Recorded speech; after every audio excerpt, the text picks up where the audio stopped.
Genesis 1. In the beginning, God created the heavens and the earth. The earth was without form and void, and darkness was over the face of the deep. And the Spirit of God was hovering over the face of the waters. And God said, "Let there be light." And there was light. And God saw that the light was good. And God separated the light from the darkness. God called the light day, and the darkness he called night. And there was evening, and there was morning the first day. And God said, "Let there be an expanse in the midst of the waters, and let it separate the waters from the waters." And God made the expanse, and separated the waters that were under the expanse from the waters that were above the expanse. And it was so.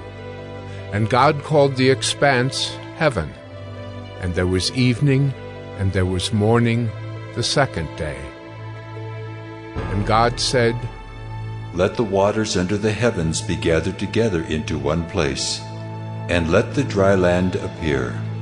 And it was so. God called the dry land earth, and the waters that were gathered together he called seas. And God saw that it was good. And God said, "Let the earth sprout vegetation, plants yielding seed, and fruit trees bearing fruit in which is their seed, each according to its kind on the earth." And it was so. The earth brought forth vegetation, plants yielding seed according to their own kinds, and trees bearing fruit in which is their seed, each according to its kind. And God saw that it was good. And there was evening, and there was morning the third day. And God said, "Let there be lights in the expanse of the heavens to separate the day from the night, and let them be for signs and for seasons and for days and years. And let them be lights in the expanse of the heavens to give light upon the earth." And it was so. And God made the two great lights, the greater light to rule the day, and the lesser light to rule the night, and the stars. And God set them in the expanse of the heavens to give light on the earth, to rule over the day and over the night, and to separate the light from the darkness. And God saw that it was good. And there was evening, and there was morning the fourth day. And God said, "Let the waters swarm with swarms of living creatures, and let birds fly above the earth across the expanse of the heavens." So God created the great sea creatures, and every living creature that moves, with which the waters swarm according to their kinds, and every winged bird according to its kind. And God saw that it was good. And God blessed them, saying, "Be fruitful, and multiply, and fill the waters in the seas, and let birds multiply on the earth." And there was evening, and there was morning the fifth day. And God said, "Let the earth bring forth living creatures according to their kinds, livestock and creeping things, and beasts of the earth according to their kinds." And it was so. And God made the beasts of the earth according to their kinds, and the livestock according to their kinds, and everything that creeps on the ground according to its kind. And God saw that it was good. Then God said, "Let us make man in our image, after our likeness, and let them have dominion over the fish of the sea, and over the birds of the heavens, and over the livestock, and over all the earth, and over every creeping thing that creeps on the earth." So God created man in his own image. In the image of God he created him. Male and female he created them. And God blessed them. And God said to them, "Be fruitful and multiply, and fill the earth and subdue it, and have dominion over the fish of the sea, and over the birds of the heavens, and over every living thing that moves on the earth.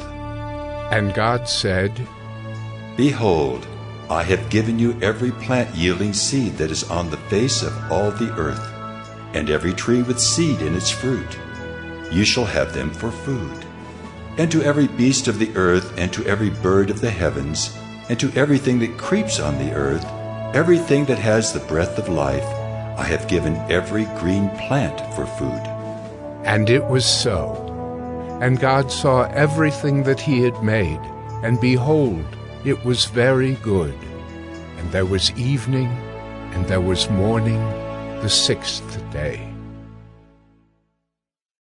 Genesis 2.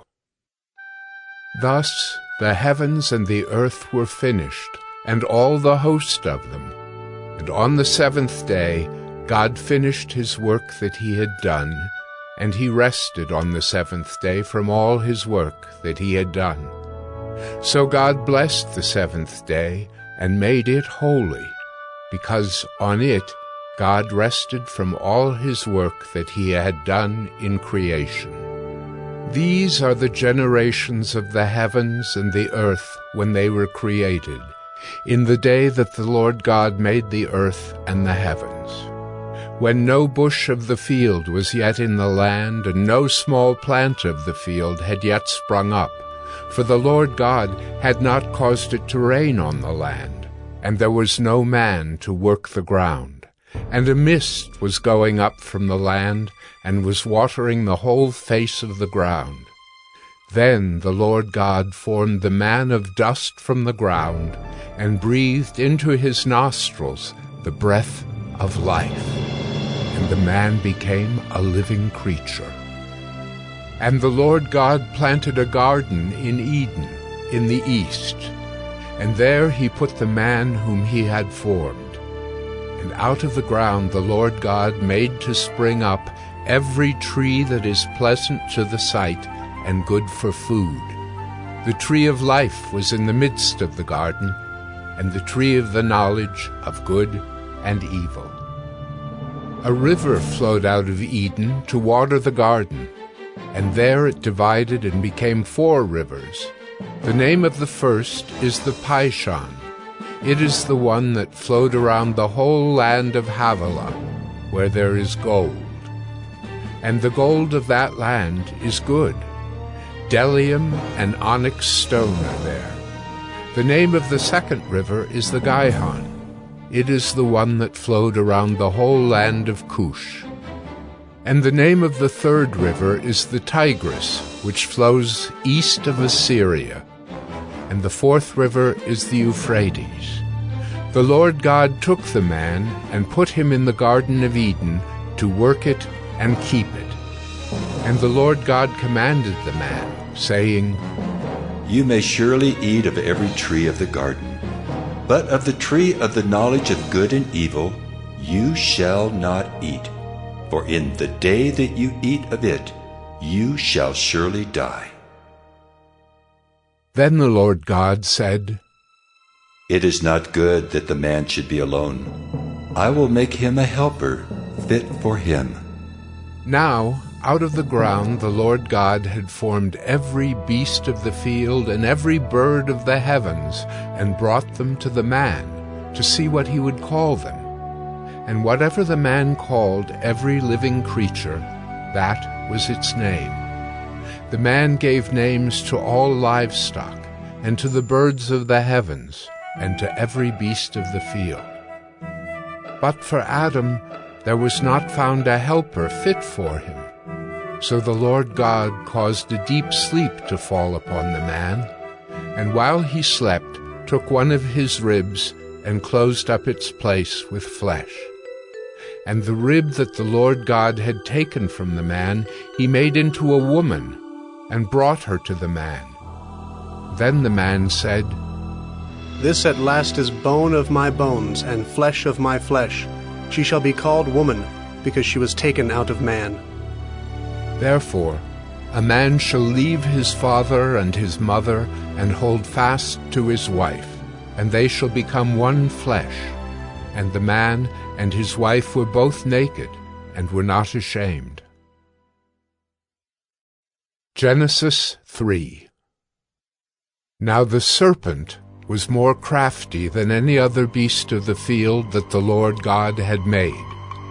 He said to the woman, Did God actually say, "You shall not eat of any tree in the garden"? And the woman said to the serpent, We may eat of the fruit of the trees in the garden, but God said, You shall not eat of the fruit of the tree that is in the midst of the garden, neither shall you touch it, lest you die. But the serpent said to the woman, You will not surely die, for God knows that when you eat of it, your eyes will be opened, and you will be like God, knowing good and evil. So when the woman saw that the tree was good for food, and that it was a delight to the eyes, and that the tree was to be desired to make one wise, she took of its fruit and ate. And she also gave some to her husband who was with her, and he ate. Then the eyes of both were opened, and they knew that they were naked. And they sewed fig leaves together, and made themselves loincloths. And they heard the sound of the Lord God walking in the garden in the cool of the day. And the man and his wife hid themselves from the presence of the Lord God among the trees of the garden. But the Lord God called to the man and said to him, Where are you? And he said, I heard the sound of you in the garden, and I was afraid, because I was naked, and I hid myself. He said, Who told you that you were naked? Have you eaten of the tree of which I commanded you not to eat? The man said, The woman whom you gave to be with me, she gave me fruit of the tree, and I ate. Then the Lord God said to the woman, What is this that you have done? The woman said, The serpent deceived me, and I ate. The Lord God said to the serpent, Because you have done this, cursed are you above all livestock, and above all beasts of the field. On your belly you shall go, and dust you shall eat all the days of your life. I will put enmity between you and the woman, and between your offspring and her offspring. He shall bruise your head, and you shall bruise his heel. To the woman he said, I will surely multiply your pain in childbearing. In pain you shall bring forth children. Your desire shall be for your husband, and he shall rule over you. And to Adam he said, Because you have listened to the voice of your wife, and have eaten of the tree of which I commanded you, you shall not eat of it. Cursed is the ground because of you. In pain you shall eat of it all the days of your life. Thorns and thistles it shall bring forth for you, and you shall eat the plants of the field. By the sweat of your face you shall eat bread, till you return to the ground, for out of it you were taken. For you are dust, and to dust you shall return. The man called his wife's name Eve, because she was the mother of all living. And the Lord God made for Adam and for his wife garments of skins and clothed them. Then the Lord God said, Behold, the man has become like one of us in knowing good and evil. Now, lest he reach out his hand and take also of the tree of life and eat, and live forever. Therefore the Lord God sent him out from the Garden of Eden to work the ground from which he was taken. He drove out the man, and at the east of the Garden of Eden he placed the cherubim and a flaming sword that turned every way to guard the way to the tree of life. Genesis 4. Now Adam knew Eve, his wife, and she conceived and bore Cain, saying, I have gotten a man with the help of the Lord. And again she bore his brother Abel. Now Abel was a keeper of sheep, and Cain a worker of the ground. In the course of time, Cain brought to the Lord an offering of the fruit of the ground, and Abel also brought of the firstborn of his flock and of their fat portions. And the Lord had regard for Abel and his offering, but for Cain and his offering he had no regard. So Cain was very angry, and his face fell. The Lord said to Cain, Why are you angry? And why has your face fallen? If you do well, will you not be accepted? And if you do not do well, sin is crouching at the door. Its desire is for you, but you must rule over it. Cain spoke to Abel, his brother, and when they were in the field, Cain rose up against his brother Abel and killed him. Then the Lord said to Cain, Where is Abel, your brother? He said, I do not know. Am I my brother's keeper? And the Lord said, What have you done? The voice of your brother's blood is crying to me from the ground. And now you are cursed from the ground, which has opened its mouth to receive your brother's blood from your hand. When you work the ground, it shall no longer yield to you its strength. You shall be a fugitive and a wanderer on the earth. Cain said to the Lord, My punishment is greater than I can bear. Behold, you have driven me today away from the ground, and from your face I shall be hidden. I shall be a fugitive and a wanderer on the earth, and whoever finds me will kill me. Then the Lord said to him, Not so. If anyone kills Cain, vengeance shall be taken on him sevenfold. And the Lord put a mark on Cain, lest any who found him should attack him. Then Cain went away from the presence of the Lord and settled in the land of Nod, east of Eden. Cain knew his wife, and she conceived and bore Enoch. When he built a city, he called the name of the city after the name of his son, Enoch. To Enoch was born Irad, and Irad fathered Mehujael, and Mehujael fathered Methushael, and Methushael fathered Lamech. And Lamech took 2 wives. The name of the one was Ada, and the name of the other Zillah. Ada bore Jabal. He was the father of those who dwell in tents and have livestock. His brother's name was Jubal. He was the father of all those who play the lyre and pipe. Zillah also bore Tubal-Cain. He was the forger of all instruments of bronze and iron. The sister of Tubal-Cain was Naamah. Lamech said to his wives, Ada and Zillah, hear my voice. You wives of Lamech, listen to what I say. I have killed a man for wounding me, a young man for striking me. If Cain's revenge is sevenfold, then Lamech's is 77-fold. And Adam knew his wife again, and she bore a son and called his name Seth, for she said, God has appointed for me another offspring instead of Abel, for Cain killed him.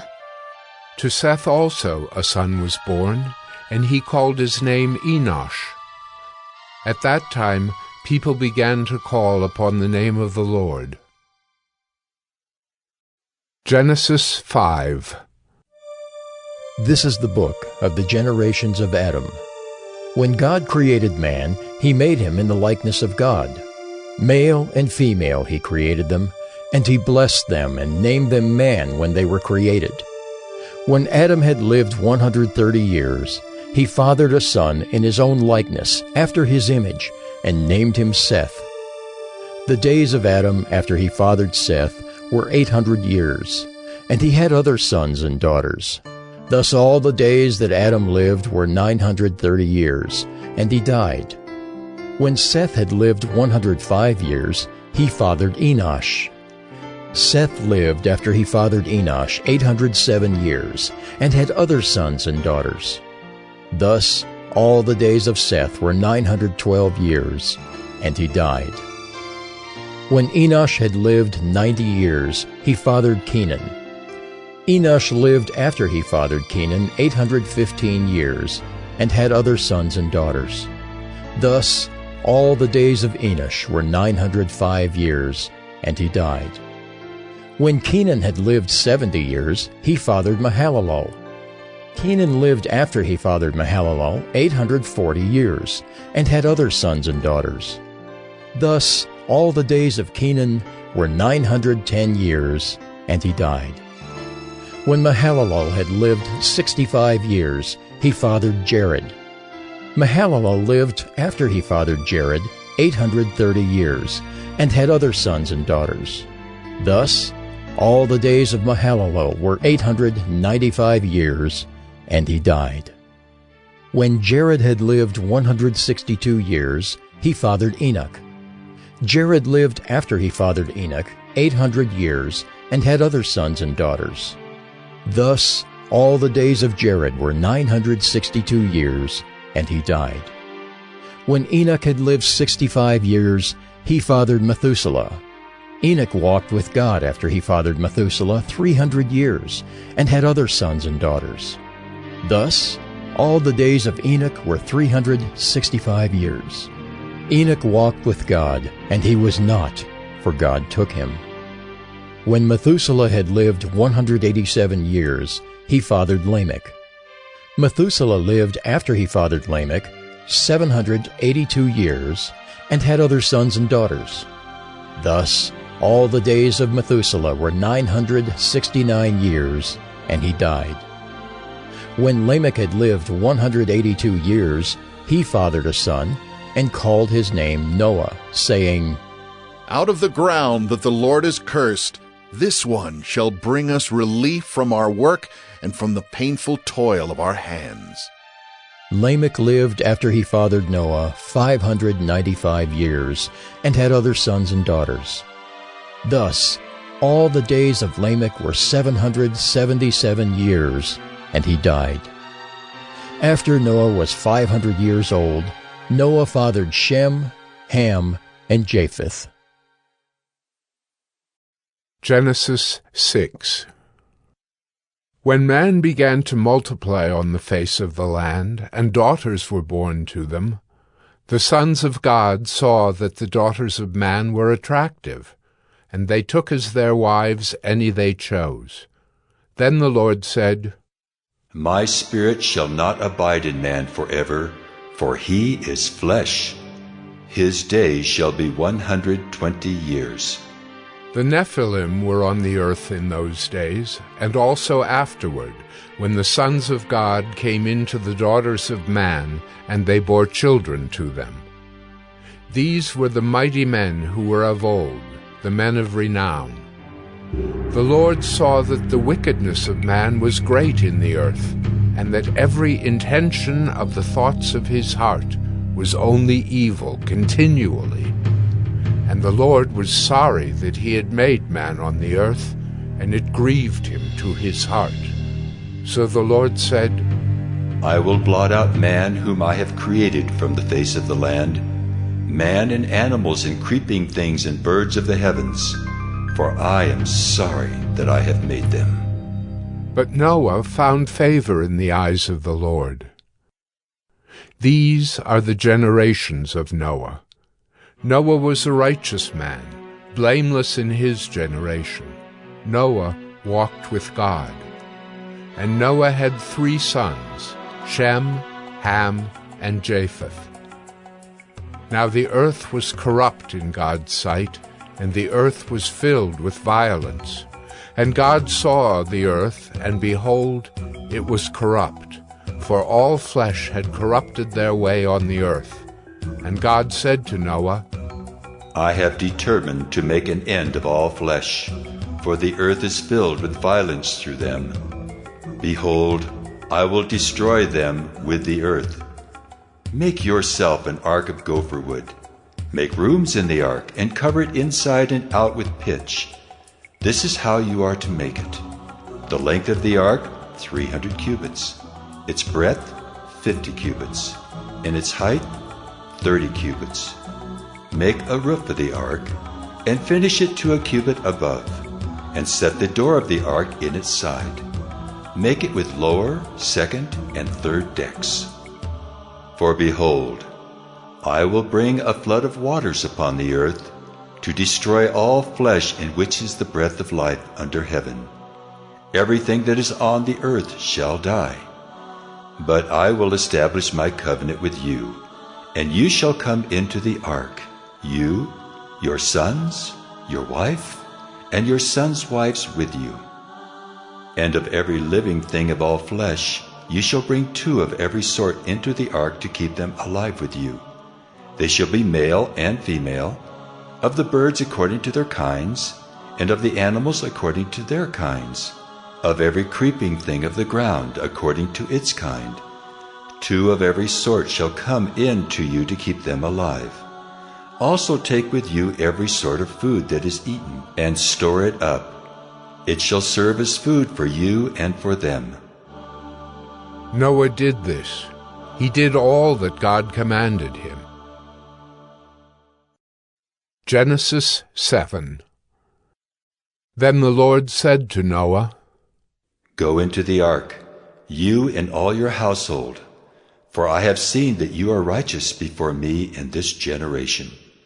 Take with you 7 pairs of all clean animals, the male and his mate, and a pair of the animals that are not clean, the male and his mate, and 7 pairs of the birds of the heavens also, male and female, to keep their offspring alive on the face of all the earth. For in 7 days I will send rain on the earth 40 days and 40 nights, and every living thing that I have made I will blot out from the face of the ground. And Noah did all that the Lord had commanded him. Noah was 600 years old when the flood of waters came upon the earth. And Noah and his sons and his wife and his sons' wives with him went into the ark to escape the waters of the flood. Of clean animals and of animals that are not clean, and of birds, and of everything that creeps on the ground, 2 and 2, male and female, went into the ark with Noah, as God had commanded Noah. And after 7 days, the waters of the flood came upon the earth.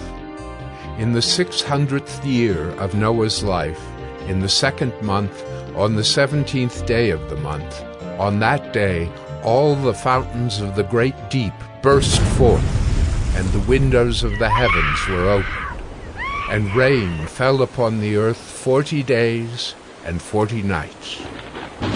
On the very same day, Noah and his sons, Shem and Ham and Japheth, and Noah's wife and the 3 wives of his sons with them, entered the ark, they and every beast according to its kind, and all the livestock according to their kinds, and every creeping thing that creeps on the earth according to its kind, and every bird according to its kind, every winged creature. They went into the ark with Noah, 2 and 2 of all flesh in which there was the breath of life. And those that entered, male and female of all flesh, went in as God had commanded him. And the Lord shut him in. The flood continued 40 days on the earth. The waters increased and bore up the ark, and it rose high above the earth. The waters prevailed and increased greatly on the earth, and the ark floated on the face of the waters. And the waters prevailed so mightily on the earth that all the high mountains under the whole heaven were covered. The waters prevailed above the mountains, covering them 15 cubits deep. And all flesh died that moved on the earth, birds, livestock, beasts, all swarming creatures that swarm on the earth, and all mankind. Everything on the dry land in whose nostrils was the breath of life died. He blotted out every living thing that was on the face of the ground, man and animals and creeping things and birds of the heavens. They were blotted out from the earth. Only Noah was left, and those who were with him in the ark. And the waters prevailed on the earth 150 days. Genesis 8.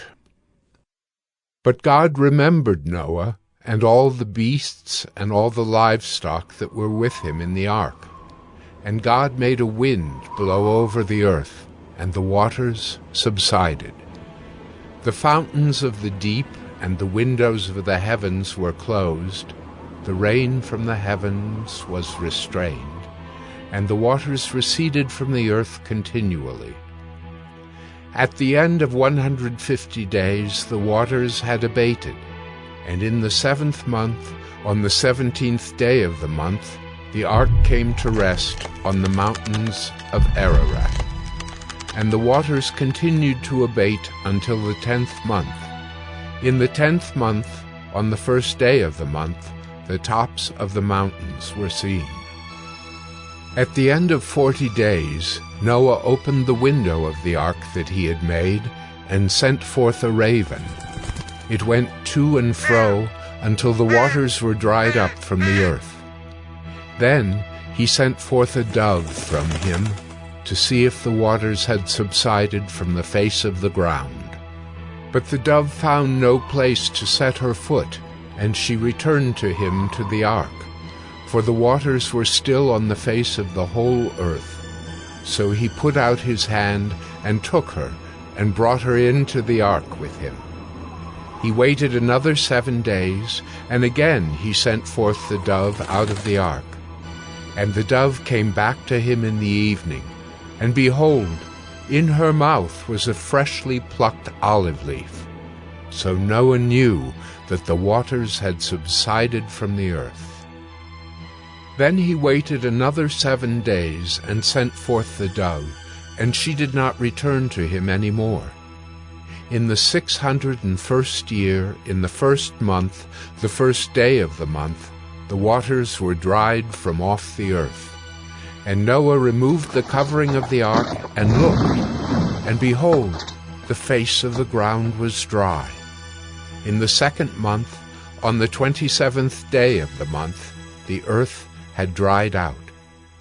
Then God said to Noah, Go out from the ark, you and your wife and your sons and your sons' wives with you. Bring out with you every living thing that is with you of all flesh, birds and animals, and every creeping thing that creeps on the earth, that they may swarm on the earth, and be fruitful, and multiply on the earth.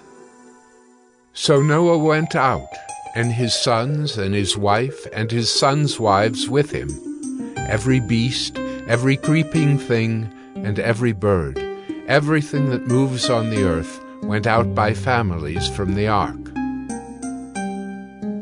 Then Noah built an altar to the Lord, and took some of every clean animal and some of every clean bird, and offered burnt offerings on the altar. And when the Lord smelled the pleasing aroma, the Lord said in his heart, I will never again curse the ground because of man, for the intention of man's heart is evil from his youth. Neither will I ever again strike down every living creature as I have done. While the earth remains, seedtime and harvest, cold and heat, summer and winter, day and night shall not cease. Genesis 9. And God blessed Noah and his sons, and said to them, Be fruitful and multiply and fill the earth. The fear of you and the dread of you shall be upon every beast of the earth, and upon every bird of the heavens, upon everything that creeps on the ground, and all the fish of the sea. Into your hand they are delivered. Every moving thing that lives shall be food for you. And as I gave you the green plants, I give you everything. But you shall not eat flesh with its life, that is, its blood. And for your lifeblood I will require a reckoning. From every beast I will require it, and from man. From his fellow man I will require a reckoning for the life of man. Whoever sheds the blood of man, by man shall his blood be shed. For God made man in his own image. And you, be fruitful and multiply. Teem on the earth and multiply in it. Then God said to Noah and to his sons with him, Behold, I establish my covenant with you and your offspring after you, and with every living creature that is with you, the birds, the livestock, and every beast of the earth with you. As many as came out of the ark, it is for every beast of the earth. I establish my covenant with you, that never again shall all flesh be cut off by the waters of the flood, and never again shall there be a flood to destroy the earth. And God said, This is the sign of the covenant that I make between me and you and every living creature that is with you, for all future generations. I have set my bow in the cloud, and it shall be a sign of the covenant between me and the earth. When I bring clouds over the earth and the bow is seen in the clouds, I will remember my covenant that is between me and you and every living creature of all flesh. And the water shall never again become a flood to destroy all flesh. When the bow is in the clouds, I will see it and remember the everlasting covenant between God and every living creature of all flesh that is on the earth. God said to Noah, This is the sign of the covenant that I have established between me and all flesh that is on the earth. The sons of Noah who went forth from the ark were Shem, Ham, and Japheth. Ham was the father of Canaan. These three were the sons of Noah, and from these the people of the whole earth were dispersed. Noah began to be a man of the soil, and he planted a vineyard. He drank of the wine, and became drunk, and lay uncovered in his tent.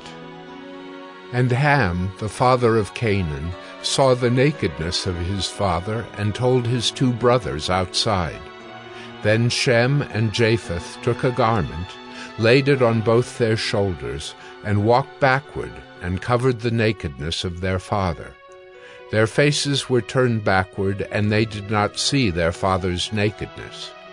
When Noah awoke from his wine, and knew what his youngest son had done to him, he said, Cursed be Canaan, a servant of servants shall he be to his brothers. He also said, Blessed be the Lord, the God of Shem, and let Canaan be his servant. May God enlarge Japheth, and let him dwell in the tents of Shem, and let Canaan be his servant. After the flood, Noah lived 350 years. All the days of Noah were 950 years, and he died. Genesis 10. These are the generations of the sons of Noah: Shem, Ham, and Japheth. Sons were born to them after the flood. The sons of Japheth: Gomer, Magog, Madai, Javan, Tubal, Meshech, and Tyrus. The sons of Gomer: Ashkenaz, Riphath, and Togarmah.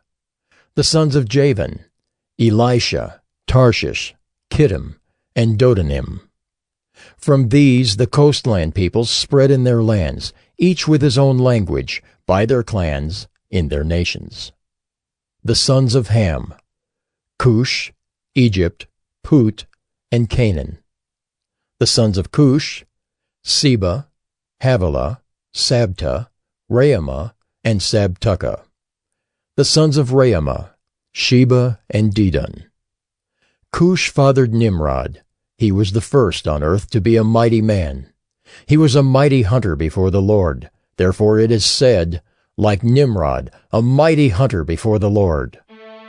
The beginning of his kingdom was Babel, Erech, Ekkad, and Kelnah in the land of Shinar. From that land he went into Assyria and built Nineveh, Rehoboth-ir, Calah, and Resen between Nineveh and Calah, that is, the great city. Egypt fathered Ludim, Anamim, Lehabim, Naphtahim, Pathrusim, Caslahim, from whom the Philistines came, and Caphtorim. Canaan fathered Sidon his firstborn, and Heth, and the Jebusites, the Amorites, the Girgashites, the Hivites, the Archites, the Sinites, the Arvadites, the Zemarites, and the Hamathites. Afterward, the clans of the Canaanites dispersed, and the territory of the Canaanites extended from Sidon in the direction of Gerar as far as Gaza, and in the direction of Sodom, Gomorrah, Admah, and Zeboiim, as far as Lasha. These are the sons of Ham by their clans, their languages, their lands, and their nations. To Shem also, the father of all the children of Eber, the elder brother of Japheth, children were born. The sons of Shem: Elam, Asher, Arpachshad, Lud, and Aram. The sons of Aram: Uz, Hul, Gether, and Mash. Arpachshad fathered Shelah, and Shelah fathered Eber. To Eber were born 2 sons. The name of the one was Peleg, for in his days the earth was divided, and his brother's name was Joktan. Joktan fathered Almodad, Sheleph, Hazarmaveth, Jirah, Hadoram, Uzal, Diklah, Obal, Abimiel, Sheba, Ophir, Havilah, and Jobab. All these were the sons of Joktan. The territory in which they live extended from Mesha in the direction of Sephar to the hill country of the east. These are the sons of Shem by their clans, their languages, their lands, and their nations. These are the clans of the sons of Noah, according to their genealogies, in their nations. And from these the nations spread abroad on the earth after the flood. Genesis 11. Now the whole earth had one language and the same words, and as people migrated from the east, they found a plain in the land of Shinar and settled there. And they said to one another, "Come, let us make bricks and burn them thoroughly." And they had brick for stone and bitumen for mortar. Then they said, "Come, let us build ourselves a city and a tower with its top in the heavens, and let us make a name for ourselves, lest we be dispersed over the face of the whole earth." And the Lord came down to see the city and the tower which the children of man had built. And the Lord said, Behold, they are one people, and they have all one language. And this is only the beginning of what they will do. And nothing that they propose to do will now be impossible for them. Come, let us go down and there confuse their language, so that they may not understand one another's speech. So the Lord dispersed them from there over the face of all the earth, and they left off building the city. Therefore its name was called Babel, because there the Lord confused the language of all the earth. And from there the Lord dispersed them over the face of all the earth. These are the generations of Shem. When Shem was 100 years old, he fathered Arpachshad 2 years after the flood. And Shem lived after he fathered Arpachshad 500 years, and had other sons and daughters. When Arpachshad had lived 35 years, he fathered Shelah. And Arpachshad lived after he fathered Shelah 403 years, and had other sons and daughters. When Shelah had lived 30 years, he fathered Eber. And Shelah lived after he fathered Eber 403 years, and had other sons and daughters. When Eber had lived 34 years, he fathered Peleg. And Eber lived after he fathered Peleg 430 years, and had other sons and daughters. When Peleg had lived 30 years, he fathered Reu. And Peleg lived after he fathered Reu 209 years, and had other sons and daughters. When Reu had lived 32 years, he fathered Serug. And Reu lived after he fathered Serug 207 years, and had other sons and daughters. When Serug had lived 30 years, he fathered Nahor. And Serug lived after he fathered Nahor 200 years, and had other sons and daughters. When Nahor had lived 29 years, he fathered Terah. And Nahor lived after he fathered Terah 119 years, and had other sons and daughters. When Terah had lived 70 years, he fathered Abram, Nahor, and Haran. Now these are the generations of Terah. Terah fathered Abram, Nahor, and Haran. And Haran fathered Lot. Haran died in the presence of his father Terah in the land of his kindred, in Ur of the Chaldeans. And Abram and Nahor took wives. The name of Abram's wife was Sarai, and the name of Nahor's wife Milcah, the daughter of Haran, the father of Milcah and Iscah. Now Sarai was barren, she had no child. Terah took Abram his son, and Lot the son of Haran, his grandson, and Sarai his daughter-in-law, his son Abram's wife, and they went forth together from Ur of the Chaldeans to go into the land of Canaan. But when they came to Haran, they settled there. The days of Terah were 205 years, and Terah died in Haran. Genesis 12. Now the Lord said to Abram, Go from your country and your kindred and your father's house to the land that I will show you. And I will make of you a great nation, and I will bless you and make your name great, so that you will be a blessing. I will bless those who bless you, and him who dishonors you I will curse. And in you all the families of the earth shall be blessed. So Abram went as the Lord had told him, and Lot went with him. Abram was 75 years old when he departed from Haran. And Abram took Sarai his wife, and Lot his brother's son, and all their possessions that they had gathered, and the people that they had acquired in Haran, and they set out to go to the land of Canaan. When they came to the land of Canaan, Abram passed through the land to the place at Shechem, to the oak of Moreh. At that time the Canaanites were in the land. Then the Lord appeared to Abram and said, To your offspring I will give this land. So he built there an altar to the Lord, who had appeared to him. From there he moved to the hill country on the east of Bethel, and pitched his tent, with Bethel on the west and Ai on the east. And there he built an altar to the Lord, and called upon the name of the Lord. And Abram journeyed on, still going toward the Negeb. Now there was a famine in the land, so Abram went down to Egypt to sojourn there, for the famine was severe in the land.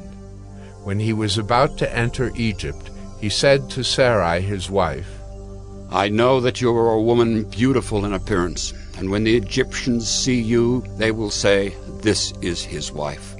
Then they will kill me, but they will let you live.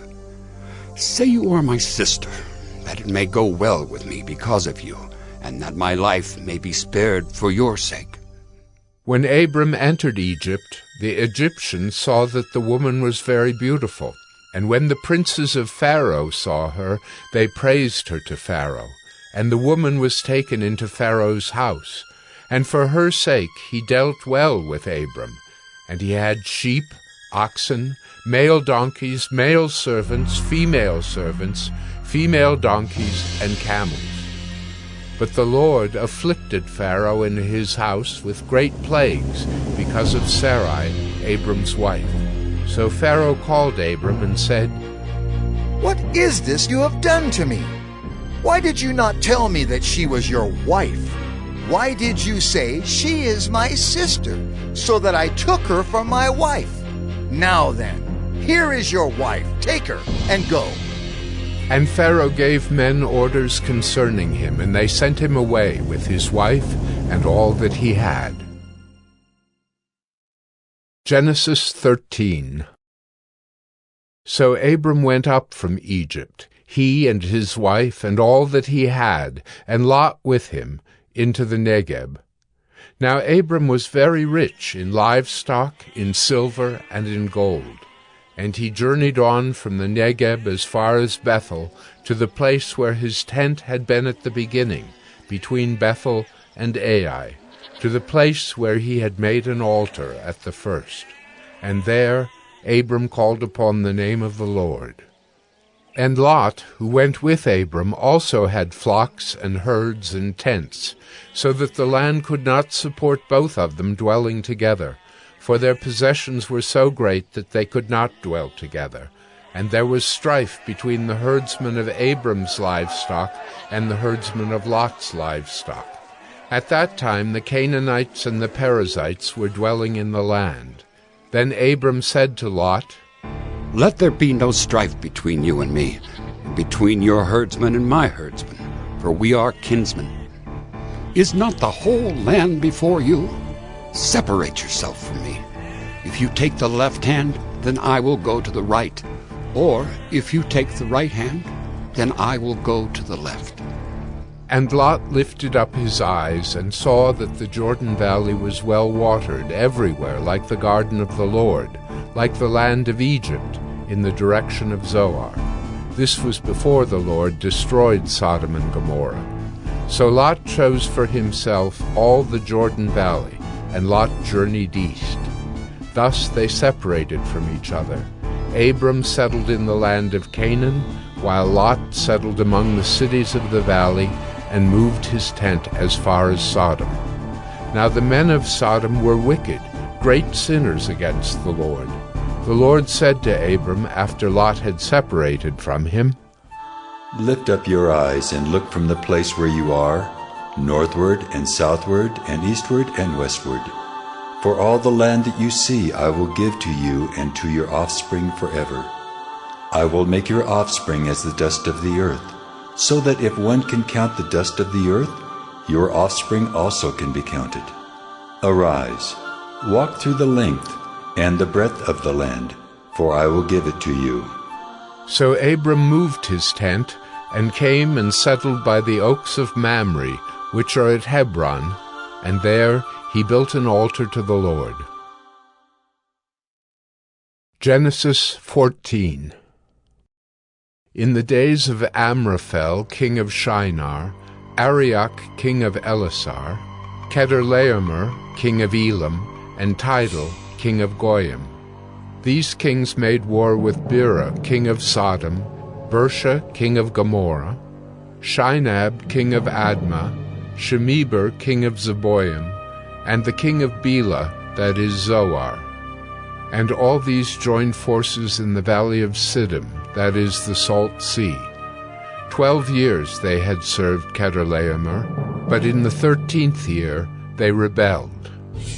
In the 14th year Chedorlaomer and the kings who were with him came and defeated the Rephaim in Ashtaroth-Karnaim, the Zuzim in Ham, the Emim in Sheva Kiriathaim, and the Horites in their hill country of Seir as far as El-Paran on the border of the wilderness. Then they turned back and came to En-Mishpat, that is Kadesh, and defeated all the country of the Amalekites and also the Amorites, who were dwelling in Hazazon Tamar. Then the king of Sodom, the king of Gomorrah, the king of Admah, the king of Zeboim, and the king of Bela, that is Zoar, went out, and they joined battle in the valley of Siddim with Chedorlaomer, king of Elam, Tidal, king of Goyim, Amraphel, king of Shinar, and Arioch, king of Elasar, 4 kings against 5. Now the valley of Siddim was full of bitumen pits, and as the kings of Sodom and Gomorrah fled, some fell into them, and the rest fled to the hill country. So the enemy took all the possessions of Sodom and Gomorrah, and all their provisions, and went their way. They also took Lot, the son of Abram's brother, who was dwelling in Sodom, and his possessions, and went their way. Then one who had escaped came and told Abram the Hebrew, who was living by the oaks of Mamre the Amorite, brother of Eshcol and of Aner. These were allies of Abram. When Abram heard that his kinsman had been taken captive, he led forth his trained men, born in his house, 318 of them, and went in pursuit as far as Dan. And he divided his forces against them by night, he and his servants, and defeated them and pursued them to Hobah, north of Damascus. Then he brought back all the possessions, and also brought back his kinsman Lot with his possessions, and the women and the people. After his return from the defeat of Kedorlaomer and the kings who were with him, the king of Sodom went out to meet him at the valley of Sheva, that is, the king's valley. And Melchizedek, king of Salem, brought out bread and wine. He was priest of God Most High, and he blessed him and said, Blessed be Abram by God Most High, possessor of heaven and earth. And blessed be God Most High, who has delivered your enemies into your hand. And Abram gave him 1/10 of everything. And the king of Sodom said to Abram, Give me the persons, but take the goods for yourself. But Abram said to the king of Sodom, I have lifted my hand to the Lord God Most High, possessor of heaven and earth, that I would not take a thread or a sandal strap or anything that is yours, lest you should say, I have made Abram rich. I will take nothing but what the young men have eaten, and the share of the men who went with me. Let Aner, Eshcol, and Mamre take their share. Genesis 15. After these things the word of the Lord came to Abram in a vision. Fear not, Abram, I am your shield. Your reward shall be very great. But Abram said, O Lord God, what will you give me, for I continue childless, and the heir of my house is Eliezer of Damascus? And Abram said, Behold, you have given me no offspring, and a member of my household will be my heir. And behold, the word of the Lord came to him. This man shall not be your heir.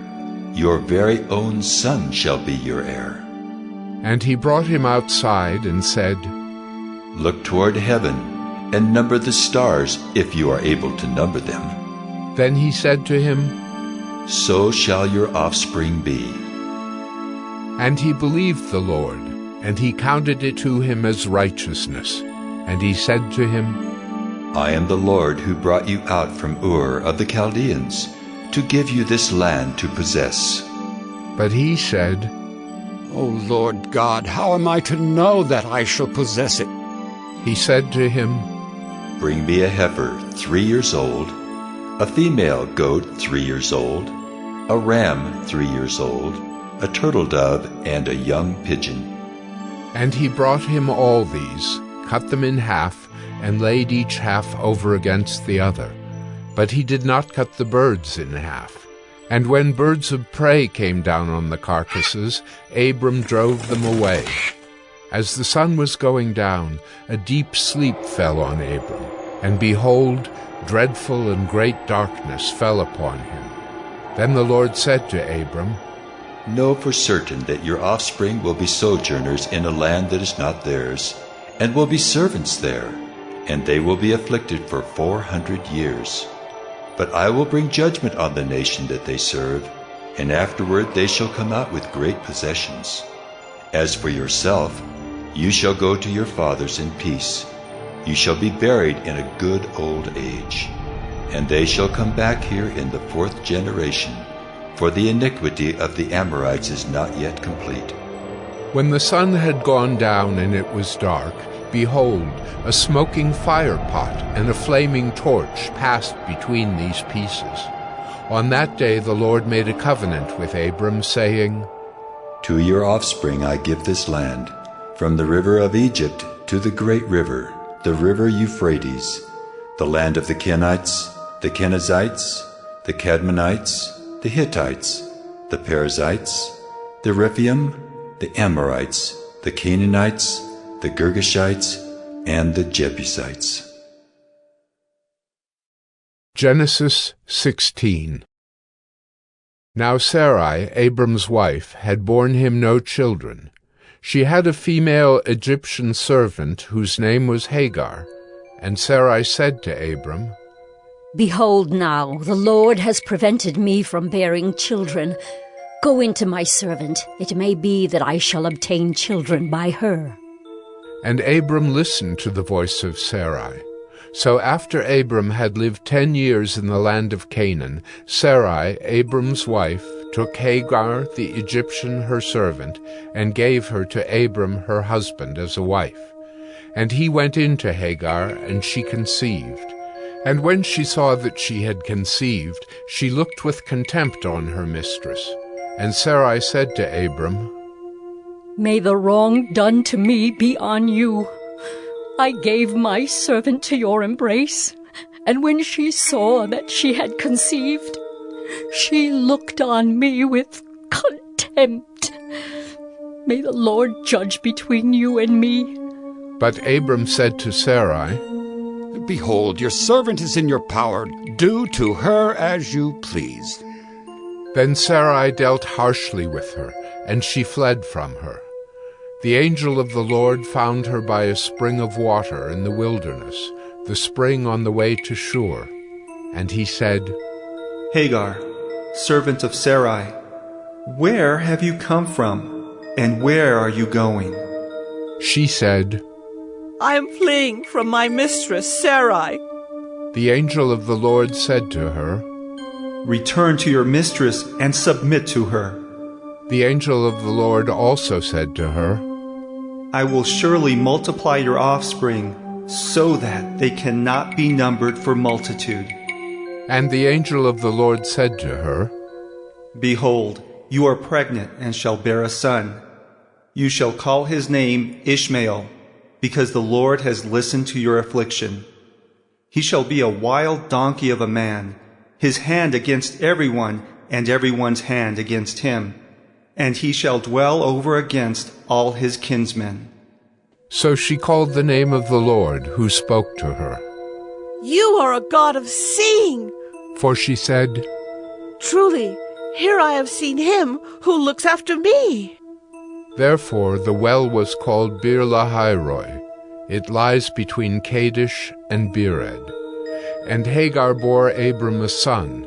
And Abram called the name of his son, whom Hagar bore, Ishmael. Abram was 86 years old when Hagar bore Ishmael to Abram. Genesis 17. When Abram was 99 years old, the Lord appeared to Abram and said to him, I am God Almighty. Walk before me and be blameless, that I may make my covenant between me and you, and may multiply you greatly. Then Abram fell on his face, and God said to him, Behold, my covenant is with you, and you shall be the father of a multitude of nations. No longer shall your name be called Abram, but your name shall be Abraham. For I have made you the father of a multitude of nations. I will make you exceedingly fruitful, and I will make you into nations, and kings shall come from you. And I will establish my covenant between me and you, and your offspring after you, throughout their generations for an everlasting covenant, to be God to you, and to your offspring after you. And I will give to you and to your offspring after you the land of your sojournings, all the land of Canaan for an everlasting possession, and I will be their God. And God said to Abraham, As for you, you shall keep my covenant, you and your offspring after you throughout their generations. This is my covenant which you shall keep between me and you and your offspring after you. Every male among you shall be circumcised. You shall be circumcised in the flesh of your foreskins, and it shall be a sign of the covenant between me and you. He who is 8 days old among you shall be circumcised, every male throughout your generations, whether born in your house or bought with your money from any foreigner who is not of your offspring. Both he who is born in your house and he who is bought with your money shall surely be circumcised. so shall my covenant be in your flesh, an everlasting covenant. Any uncircumcised male who is not circumcised in the flesh of his foreskin shall be cut off from his people. He has broken my covenant. And God said to Abraham, As for Sarai, your wife, you shall not call her name Sarai, but Sarah shall be her name. I will bless her, and moreover, I will give you a son by her. I will bless her, and she shall become nations. Kings of people shall come from her. Then Abraham fell on his face and laughed, and said to himself, Should a child be born to a man who was 100 years old? Shall Sarah, who is 90 years old, bear a child? And Abraham said to God, Oh, that Ishmael might live before you. God said, No, but Sarah your wife shall bear you a son, and you shall call his name Isaac.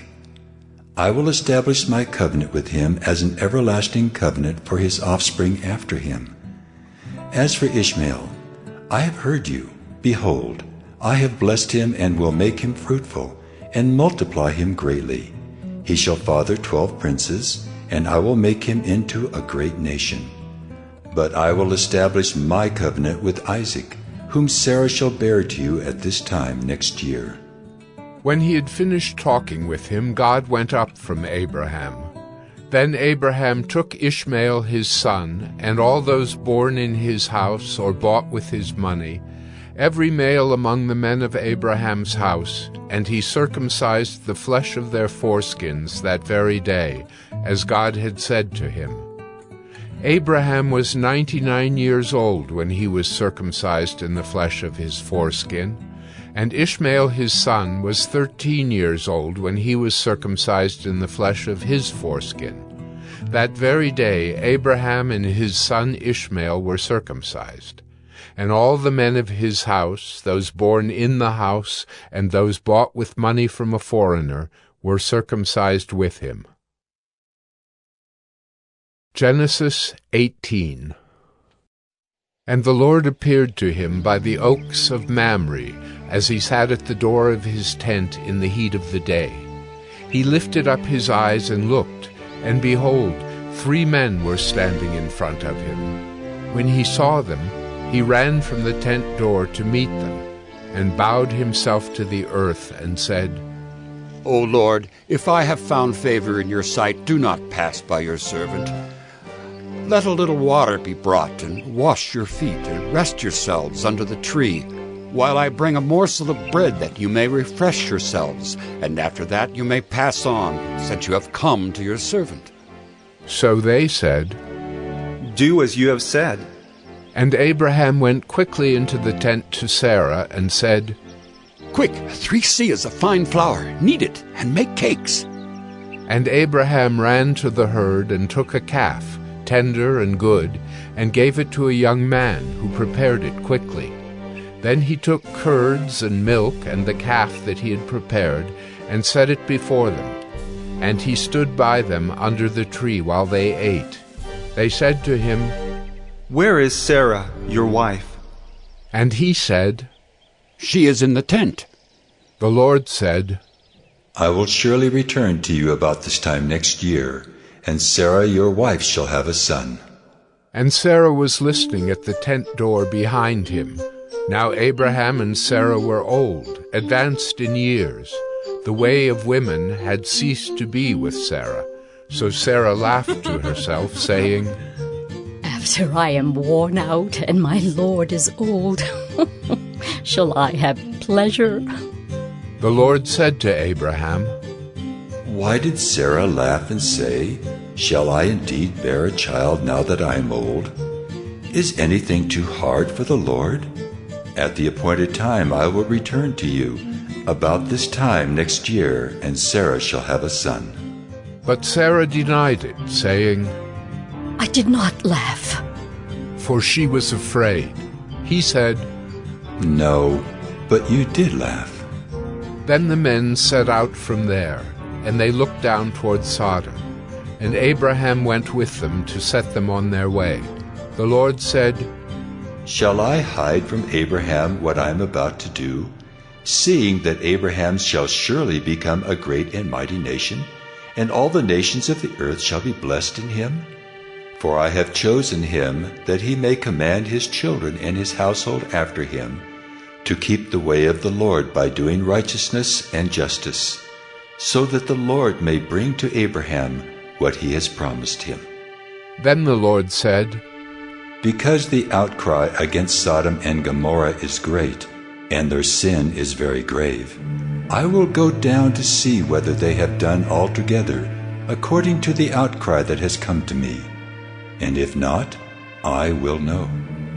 So the men turned from there and went toward Sodom, but Abraham still stood before the Lord. Then Abraham drew near and said, Will you indeed sweep away the righteous with the wicked? Suppose there are 50 righteous within the city. Will you then sweep away the place and not spare it for the 50 righteous who are in it? Far be it from you to do such a thing, to put the righteous to death with the wicked, so that the righteous fare as the wicked. Far be that from you. Shall not the judge of all the earth do what is just? And the Lord said, If I find at Sodom 50 righteous in the city, I will spare the whole place for their sake. Abraham answered and said, Behold, I have undertaken to speak to the Lord, I who am but dust and ashes. Suppose 5 of the 50 righteous are lacking. Will you destroy the whole city for lack of 5? And he said, I will not destroy it if I find 45 there. Again he spoke to him and said, Suppose 40 are found there. He answered, For the sake of 40 I will not do it. Then he said, Oh, let not the Lord be angry, and I will speak. Suppose 30 are found there. He answered, I will not do it if I find 30 there. He said, Behold, I have undertaken to speak to the Lord. Suppose 20 are found there. He answered, For the sake of 20, I will not destroy it. Then he said, Oh, let not the Lord be angry, and I will speak again but this once. Suppose 10 are found there. He answered, For the sake of 10, I will not destroy it. And the Lord went his way when he had finished speaking to Abraham, and Abraham returned to his place. Genesis 19. The 2 angels came to Sodom in the evening, and Lot was sitting in the gate of Sodom. When Lot saw them, he rose to meet them and bowed himself with his face to the earth, and said, My lords, please turn aside to your servant's house and spend the night and wash your feet. Then you may rise up early and go on your way. They said, No, we will spend the night in the town square. But he pressed them strongly, so they turned aside to him and entered his house. And he made them a feast and baked unleavened bread, and they ate. But before they lay down, the men of the city, the men of Sodom, both young and old, all the people to the last man, surrounded the house. And they called to Lot, Where are the men who came to you tonight? Bring them out to us, that we may know them. Lot went out to the men at the entrance, shut the door after him, and said, I beg you, my brothers, do not act so wickedly. Behold, I have 2 daughters who have not known any man. Let me bring them out to you, and do to them as you please. Only do nothing to these men, for they have come under the shelter of my roof. But they said, Stand back! And they said, This fellow came to sojourn, and he has become the judge? Now we will deal worse with you than with them. Then they pressed hard against the man Lot, and drew near to break the door down. But the men reached out their hands and brought Lot into the house with them and shut the door. And they struck with blindness the men who were at the entrance of the house, both small and great, so that they wore themselves out, groping for the door. Then the men said to Lot, "Have you anyone else here? Sons-in-law, sons, daughters, or anyone you have in the city, bring them out of the place. For we are about to destroy this place, because the outcry against its people has become great before the Lord, and the Lord has sent us to destroy it." So Lot went out and said to his sons-in-law, who were to marry his daughters, "Up!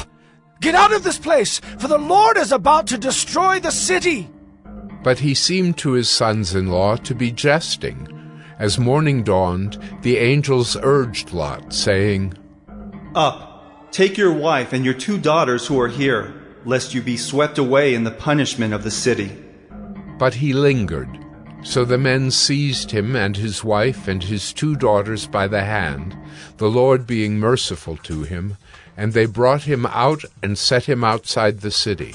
And as they brought them out, one said, "Escape for your life.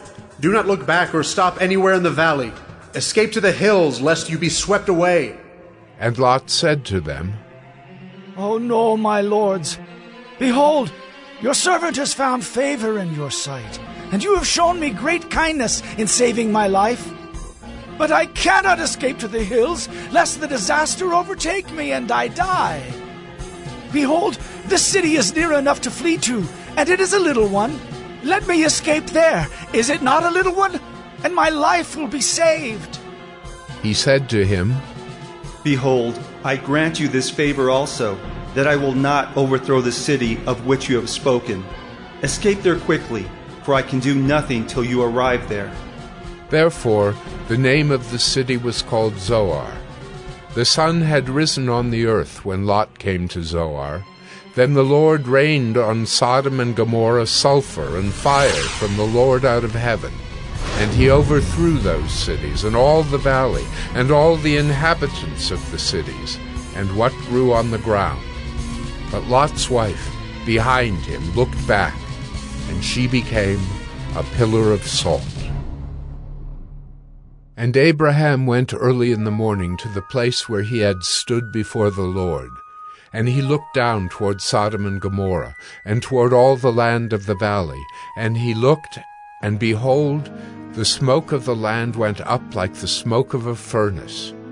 So it was that when God destroyed the cities of the valley, God remembered Abraham and sent Lot out of the midst of the overthrow when he overthrew the cities in which Lot had lived. Now Lot went up out of Zoar and lived in the hills with his 2 daughters, for he was afraid to live in Zoar. So he lived in a cave with his 2 daughters. And the firstborn said to the younger, "Our father is old, and there's not a man on earth to come into us after the manner of all the earth. Come, let us make our father drink wine, and we will lie with him, that we may preserve offspring from our father." So they made their father drink wine that night, and the firstborn went in and lay with her father. He did not know when she lay down or when she arose. The next day the firstborn said to the younger, "Behold, I lay last night with my father. Let us make him drink wine tonight also. Then you go in and lie with him, that we may preserve offspring from our father." So they made their father drink wine that night also. And the younger arose and lay with him, and he did not know when she lay down or when she arose. Thus both the daughters of Lot became pregnant by their father. The firstborn bore a son and called his name Moab. He is the father of the Moabites to this day. The younger also bore a son and called his name Ben-Ammi. He is the father of the Ammonites to this day. Genesis 20. From there, Abraham journeyed toward the territory of the Negeb and lived between Kadesh and Shur. And he sojourned in Gerar. And Abraham said of Sarah his wife, She is my sister. And Abimelech, king of Gerar, sent and took Sarah. But God came to Abimelech in a dream by night and said to him, Behold, you are a dead man because of the woman whom you have taken, for she is a man's wife. Now Abimelech had not approached her, so he said, Lord, will you kill an innocent people? Did he not himself say to me, She is my sister? And she herself said, He is my brother. In the integrity of my heart and the innocence of my hands I have done this.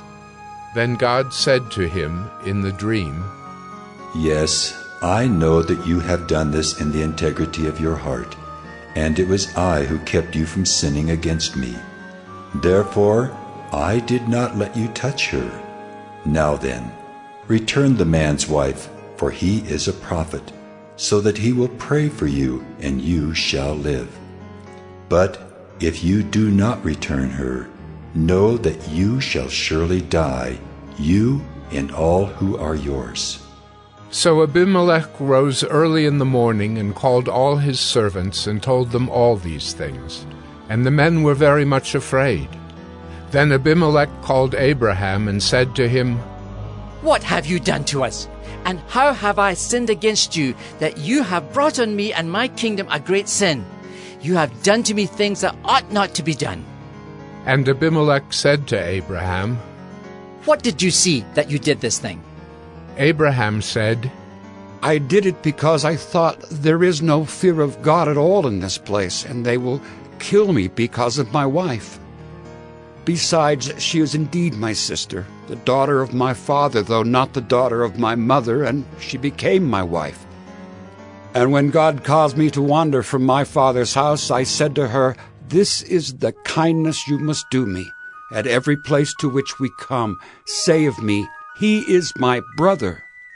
Then Abimelech took sheep and oxen and male servants and female servants and gave them to Abraham and returned Sarah his wife to him.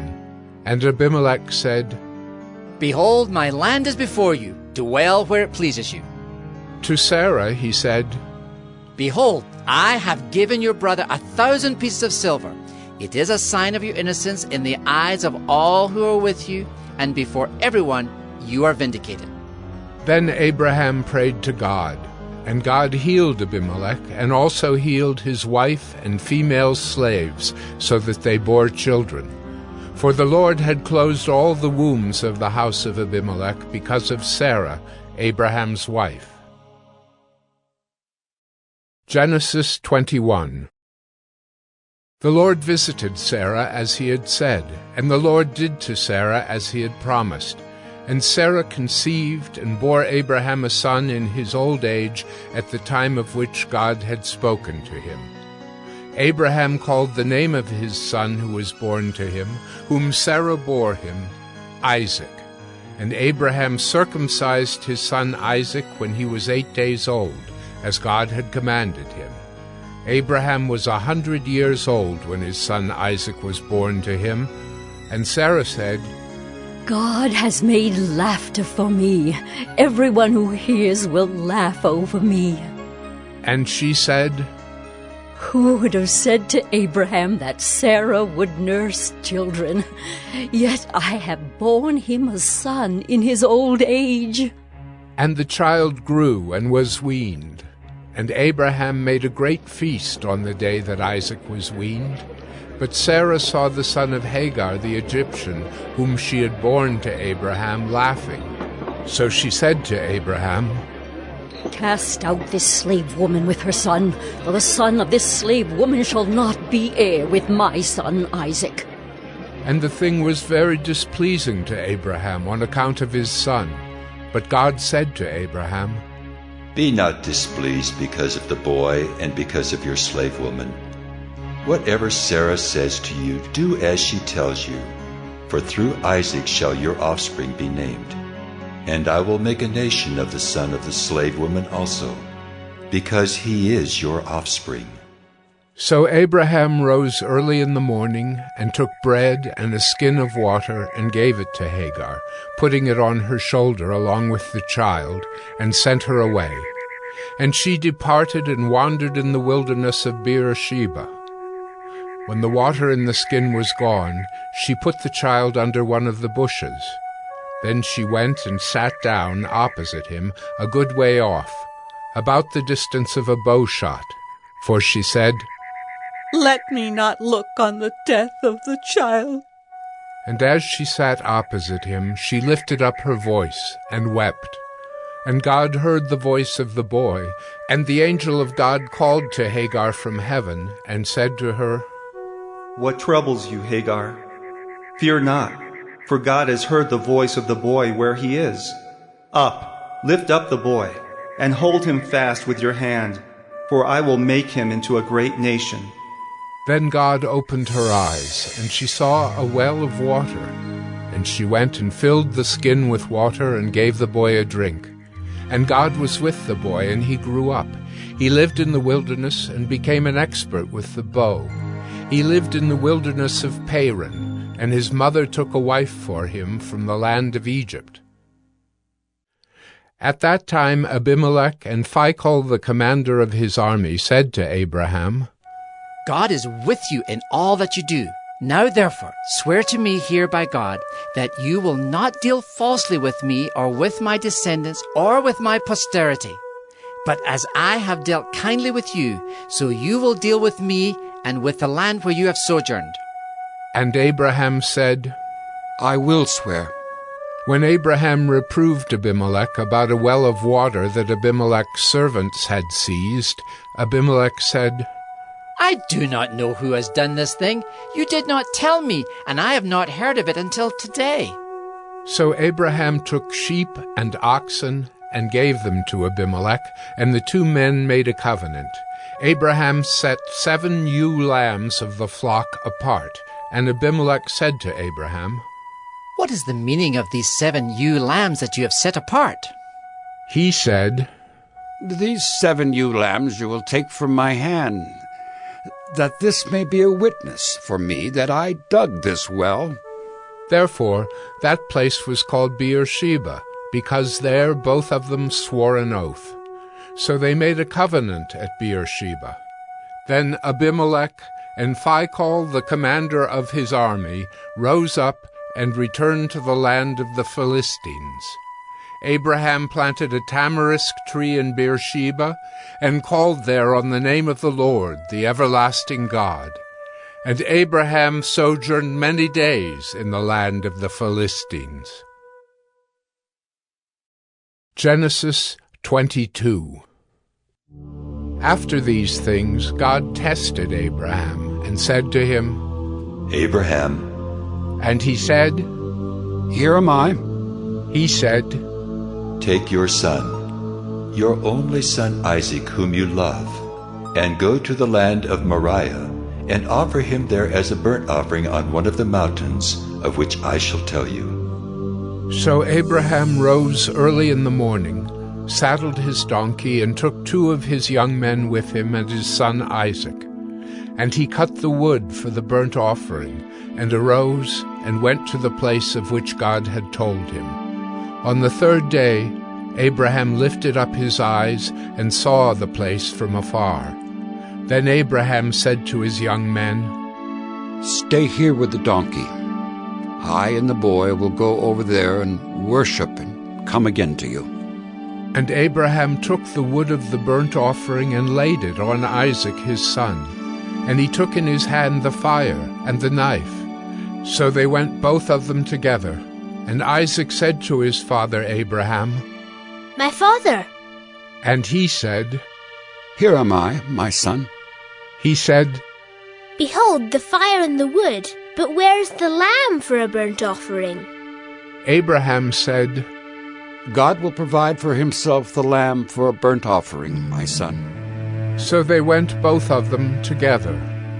When they came to the place of which God had told him, Abraham built the altar there, and laid the wood in order, and bound Isaac his son, and laid him on the altar on top of the wood.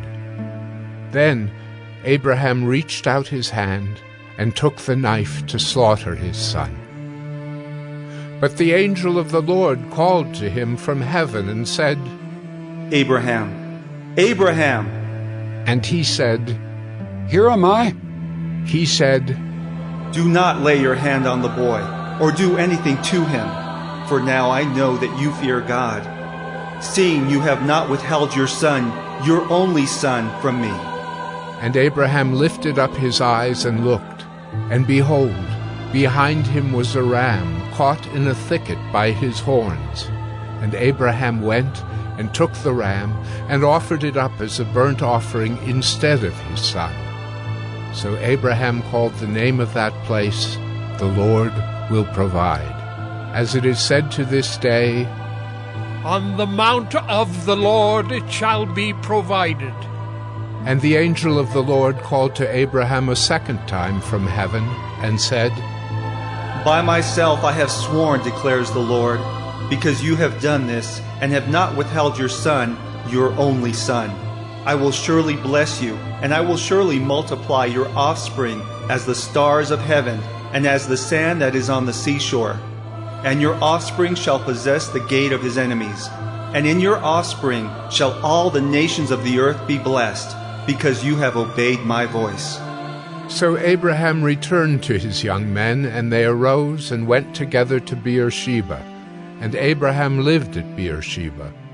Now after these things it was told to Abraham, "Behold, Milcah also has borne children to your brother Nahor, Uz his firstborn, Buz his brother, Kemuel the father of Aram, Kesed, Hazo, Pildash, Jidlaph, and Bethuel." Bethuel fathered Rebekah. These 8 Milcah bore to Nahor, Abraham's brother. Moreover, his concubine, whose name was Reumah, bore Tebah, Gaham, Tahash, and Maacah. Genesis 23. Sarah lived 127 years. These were the years of the life of Sarah. And Sarah died at Kiriath Arba, that is Hebron, in the land of Canaan. And Abraham went in to mourn for Sarah and to weep for her. And Abraham rose up from before his dead and said to the Hittites, "I am a sojourner and foreigner among you. Give me property among you for a burying place, that I may bury my dead out of my sight." The Hittites answered Abraham, "Hear us, my lord. You are a prince of God among us. Bury your dead in the choicest of our tombs. None of us will withhold from you his tomb, to hinder you from burying your dead." Abraham rose and bowed to the Hittites, the people of the land, and he said to them, "If you are willing that I should bury my dead out of my sight, hear me and entreat for me Ephron, the son of Zohar, that he may give me the cave of Machpelah which he owns. It is at the end of his field. For the full price let him give it to me in your presence as property for a burying place." Now Ephron was sitting among the Hittites, and Ephron the Hittite answered Abraham in the hearing of the Hittites, of all who went in at the gate of his city. "No, my lord, hear me. I give you the field, and I give you the cave that is in it. In the sight of the sons of my people I give it to you. Bury your dead." Then Abraham bowed down before the people of the land, and he said to Ephron in the hearing of the people of the land, "But if you will, hear me. I give the price of the field. Accept it from me that I may bury my dead there." Ephron answered Abraham, "My lord, listen to me. A piece of land worth 400 shekels of silver. What is that between you and me? Bury your dead." Abraham listened to Ephron, and Abraham weighed out for Ephron the silver that he had named in the hearing of the Hittites, 400 shekels of silver, according to the weights current among the merchants.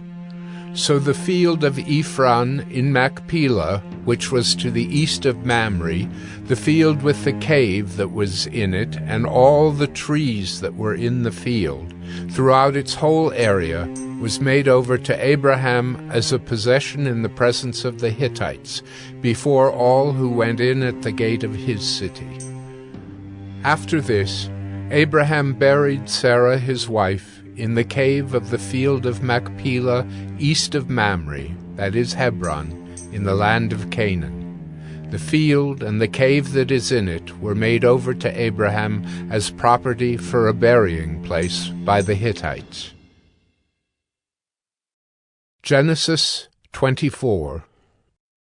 Now Abraham was old, well advanced in years, and the Lord had blessed Abraham in all things. And Abraham said to his servant, the oldest of his household, who had charge of all that he had, "Put your hand under my thigh, that I may make you swear by the Lord, the God of heaven and God of the earth, that you will not take a wife for my son from the daughters of the Canaanites, among whom I dwell, but will go to my country and to my kindred, and take a wife for my son Isaac." The servant said to him, "Perhaps the woman may not be willing to follow me to this land. Must I then take your son back to the land from which you came?" Abraham said to him, "See to it that you do not take my son back there. The Lord, the God of heaven, who took me from my father's house and from the land of my kindred, and who spoke to me and swore to me, to your offspring I will give this land. He will send his angel before you, and you shall take a wife for my son from there. But if the woman is not willing to follow you, then you will be free from this oath of mine. Only you must not take my son back there." So the servant put his hand under the thigh of Abraham his master, and swore to him concerning this matter. Then the servant took 10 of his master's camels and departed, taking all sorts of choice gifts from his master. And he arose and went to Mesopotamia, to the city of Nahor. And he made the camels kneel down outside the city by the well of water at the time of evening, the time when women go out to draw water. And he said, "O Lord God of my master Abraham, please grant me success today and show steadfast love to my master Abraham. Behold, I am standing by the spring of water, and the daughters of the men of the city are coming out to draw water. Let the young woman to whom I shall say, 'Please let down your jar that I may drink,' and who shall say, 'Drink, and I will water your camels,' let her be the one whom you have appointed for your servant Isaac. By this I shall know that you have shown steadfast love to my master." Before he had finished speaking, behold, Rebekah, who was born to Bethuel, the son of Milcah, the wife of Nahor, Abraham's brother, came out with her water jar on her shoulder. The young woman was very attractive in appearance, a maiden whom no man had known. She went down to the spring and filled her jar and came up. Then the servant ran to meet her and said, "Please give me a little water to drink from your jar." She said, "Drink, my lord." And she quickly let down her jar upon her hand and gave him a drink. When she had finished giving him a drink, she said, "I will draw water for your camels also until they have finished drinking." So she quickly emptied her jar into the trough and ran again to the well to draw water, and she drew for all his camels. The man gazed at her in silence to learn whether the Lord had prospered his journey or not. When the camels had finished drinking, the man took a gold ring weighing a half shekel, and 2 bracelets for her arms weighing 10 gold shekels, and said, "Please tell me whose daughter you are. Is there room in your father's house for us to spend the night?" She said to him, I am the daughter of Bethuel, the son of Milcah, whom she bore to Nahor. She added, We have plenty of both straw and fodder, and room to spend the night. The man bowed his head and worshipped the Lord and said, Blessed be the Lord, the God of my master Abraham, who has not forsaken his steadfast love and his faithfulness toward my master. As for me, the Lord has led me in the way to the house of my master's kinsman. Then the young woman ran and told her mother's household about these things. Rebekah had a brother whose name was Laban. Laban ran out toward the man to the spring. As soon as he saw the ring and the bracelets on his sister's arms, and heard the words of Rebekah, his sister, "Thus the man spoke to me," he went to the man. And behold, he was standing by the camels at the spring. He said, Come in, O blessed of the Lord. Why do you stand outside? For I have prepared the house and a place for the camels.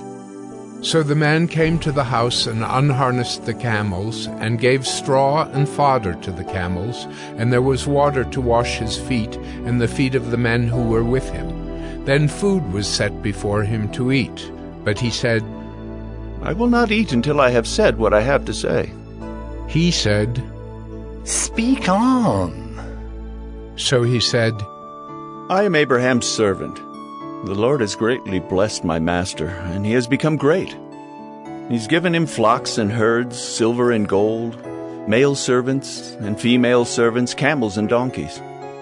And Sarah, my master's wife, bore a son to my master when she was old, and to him he has given all that he has.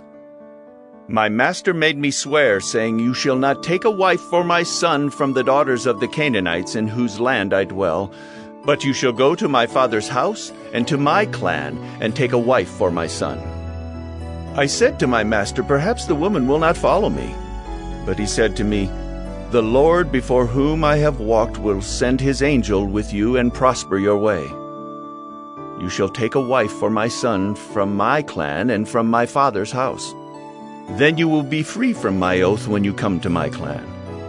And if they will not give her to you, you will be free from my oath. I came today to the spring and said, O Lord, the God of my master Abraham, if now you are prospering the way that I go, behold, I'm standing by the spring of water. Let the virgin who comes out to draw water, to whom I shall say, Please give me a little water from your jar to drink, and who will say to me, Drink, and I will draw for your camels also.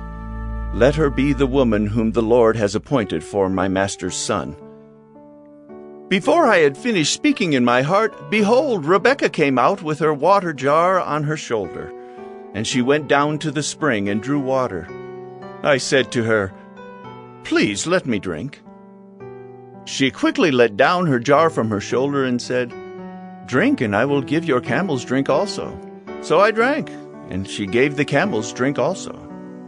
Then I asked her, Whose daughter are you? She said, The daughter of Bethuel, Nahor's son, whom Milcah bore to him. So I put the ring on her nose and the bracelets on her arms. Then I bowed my head and worshipped the Lord and blessed the Lord, the God of my master Abraham, who had led me by the right way to take the daughter of my master's kinsman for his son. Now then, if you're going to show steadfast love and faithfulness to my master, tell me, and if not, tell me, that I may turn to the right hand or to the left. Then Laban and Bethuel answered and said, The thing has come from the Lord. We cannot speak to you bad or good. Behold, Rebekah is before you. Take her and go, and let her be the wife of your master's son, as the Lord has spoken. When Abraham's servant heard their words, he bowed himself to the earth before the Lord. And the servant brought out jewelry of silver and of gold, and garments, and gave them to Rebekah.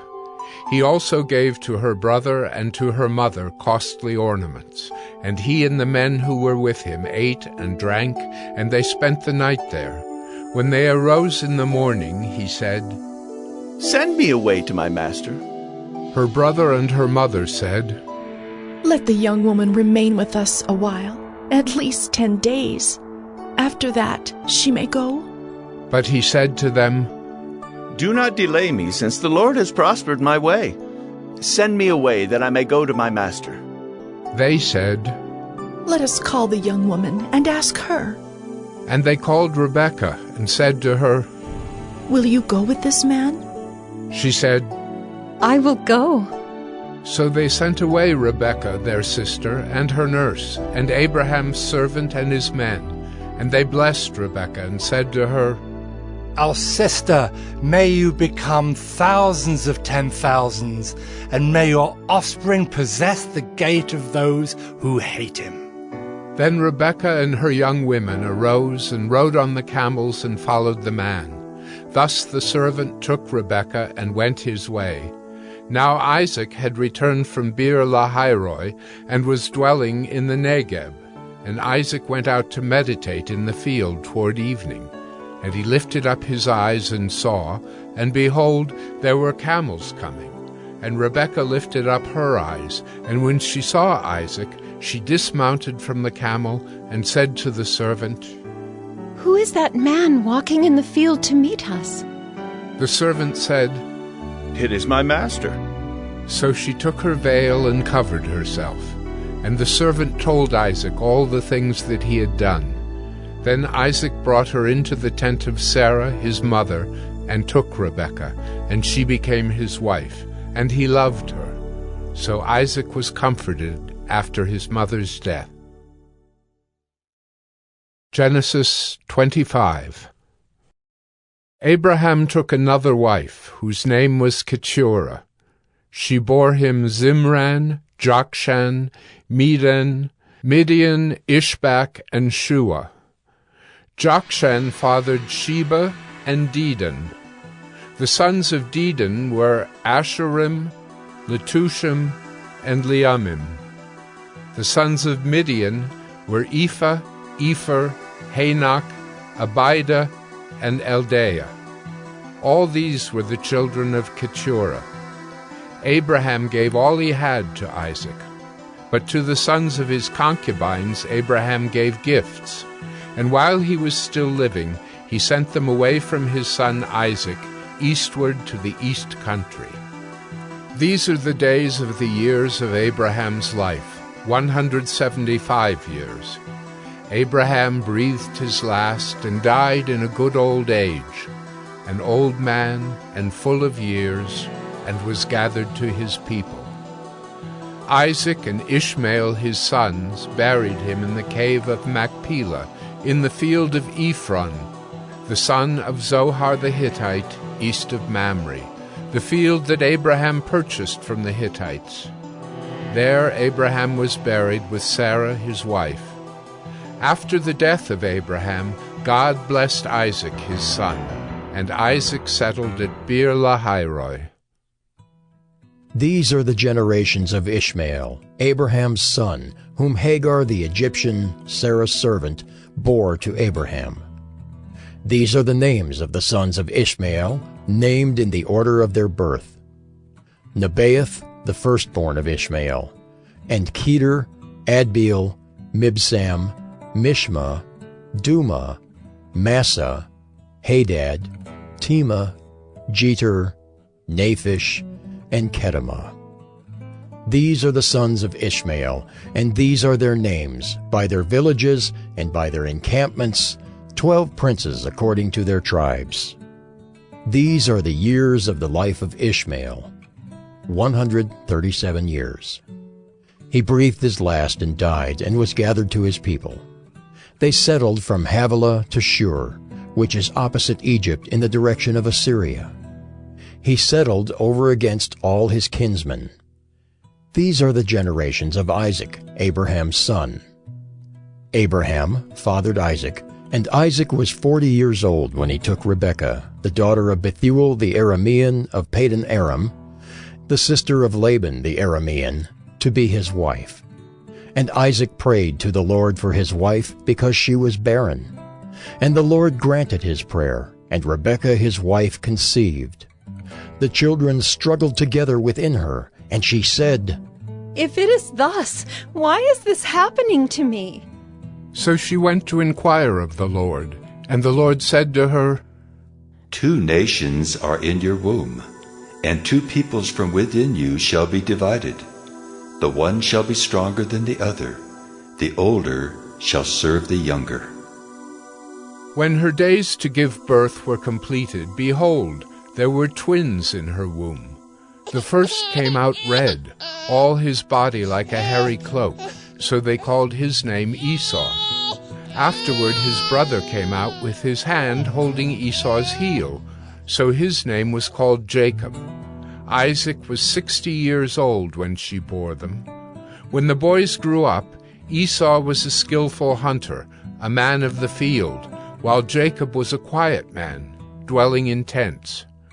Isaac loved Esau because he ate of his game, but Rebekah loved Jacob. Once, when Jacob was cooking stew, Esau came in from the field, and he was exhausted. And Esau said to Jacob, "Let me eat some of that red stew, for I am exhausted." Therefore his name was called Edom. Jacob said, "Sell me your birthright now." Esau said, "I am about to die. Of what use is a birthright to me?" Jacob said, "Swear to me now." So he swore to him and sold his birthright to Jacob. Then Jacob gave Esau bread and lentil stew, and he ate and drank, and rose and went his way. Thus Esau despised his birthright. Genesis 26. Now there was a famine in the land, besides the former famine that was in the days of Abraham. And Isaac went to Gerar, to Abimelech, king of the Philistines. And the Lord appeared to him and said, Do not go down to Egypt. Dwell in the land of which I shall tell you. Sojourn in this land, and I will be with you and will bless you. For to you and to your offspring I will give all these lands, and I will establish the oath that I swore to Abraham your father. I will multiply your offspring as the stars of heaven, and will give to your offspring all these lands. And in your offspring all the nations of the earth shall be blessed, because Abraham obeyed my voice and kept my charge, my commandments, my statutes, and my laws. So Isaac settled in Gerar. When the men of the place asked him about his wife, he said, She's my sister. For he feared to say, my wife, thinking, lest the men of the place should kill me because of Rebekah. Because she was attractive in appearance. When he had been there a long time, Abimelech, king of the Philistines, looked out of a window and saw Isaac laughing with Rebekah, his wife. So Abimelech called Isaac and said, Behold, she is your wife. How then could you say, she is my sister?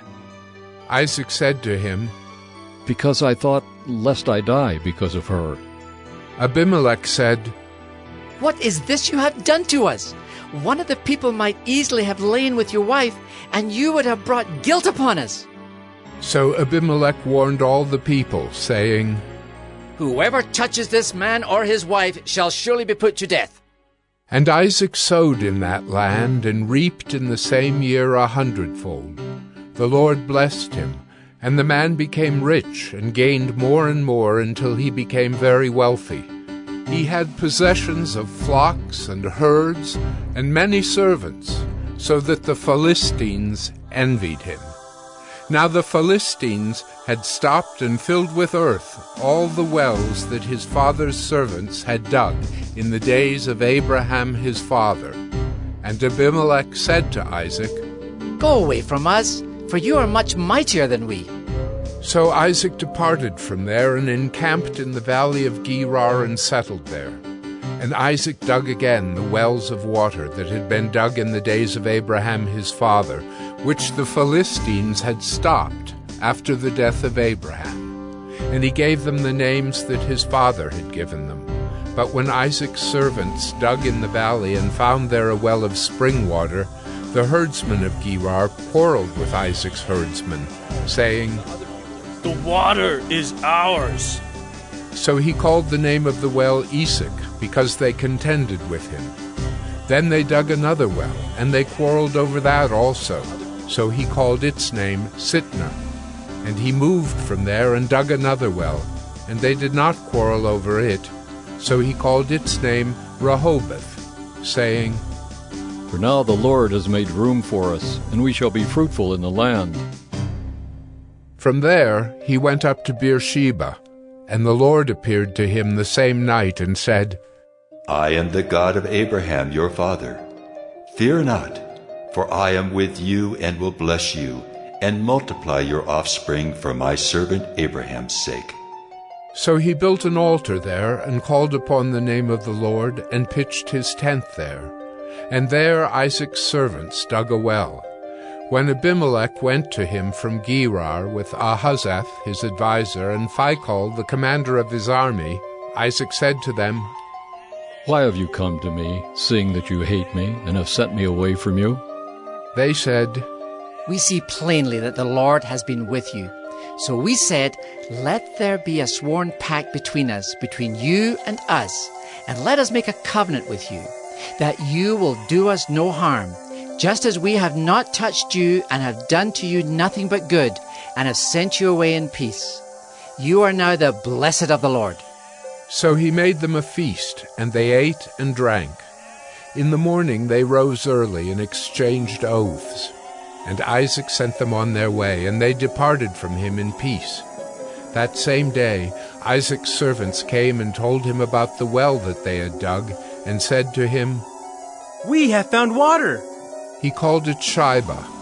Therefore the name of the city is Beersheba to this day. When Esau was 40 years old, he took Judith, the daughter of Beeri the Hittite, to be his wife, and Basemath, the daughter of Elon the Hittite, and they made life bitter for Isaac and Rebekah. Genesis 27. When Isaac was old and his eyes were dim so that he could not see, he called Esau, his older son, and said to him, My son. And he answered, Here I am. He said, Behold, I am old. I do not know the day of my death. Now then, take your weapons, your quiver, and your bow, and go out to the field and hunt game for me, and prepare for me delicious food, such as I love, and bring it to me so that I may eat, that my soul may bless you before I die. Now Rebekah was listening when Isaac spoke to his son Esau. So when Esau went to the field to hunt for game and bring it, Rebekah said to her son Jacob, I heard your father speak to your brother Esau. Bring me game and prepare for me delicious food, that I may eat it and bless you before the Lord before I die. Now therefore, my son, obey my voice as I command you. Go to the flock and bring me 2 good young goats, so that I may prepare from them delicious food for your father, such as he loves.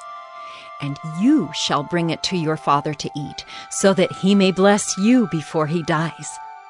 But Jacob said to Rebekah his mother, Behold, my brother Esau is a hairy man, and I am a smooth man. Perhaps my father will feel me, and I shall seem to be mocking him, and bring a curse upon myself, and not a blessing. His mother said to him, Let your curse be on me, my son. Only obey my voice, and go, bring them to me. So he went and took them and brought them to his mother, and his mother prepared delicious food, such as his father loved. Then Rebekah took the best garments of Esau, her older son, which were with her in the house, and put them on Jacob, her younger son. And the skins of the young goats she put on his hands, and on the smooth part of his neck.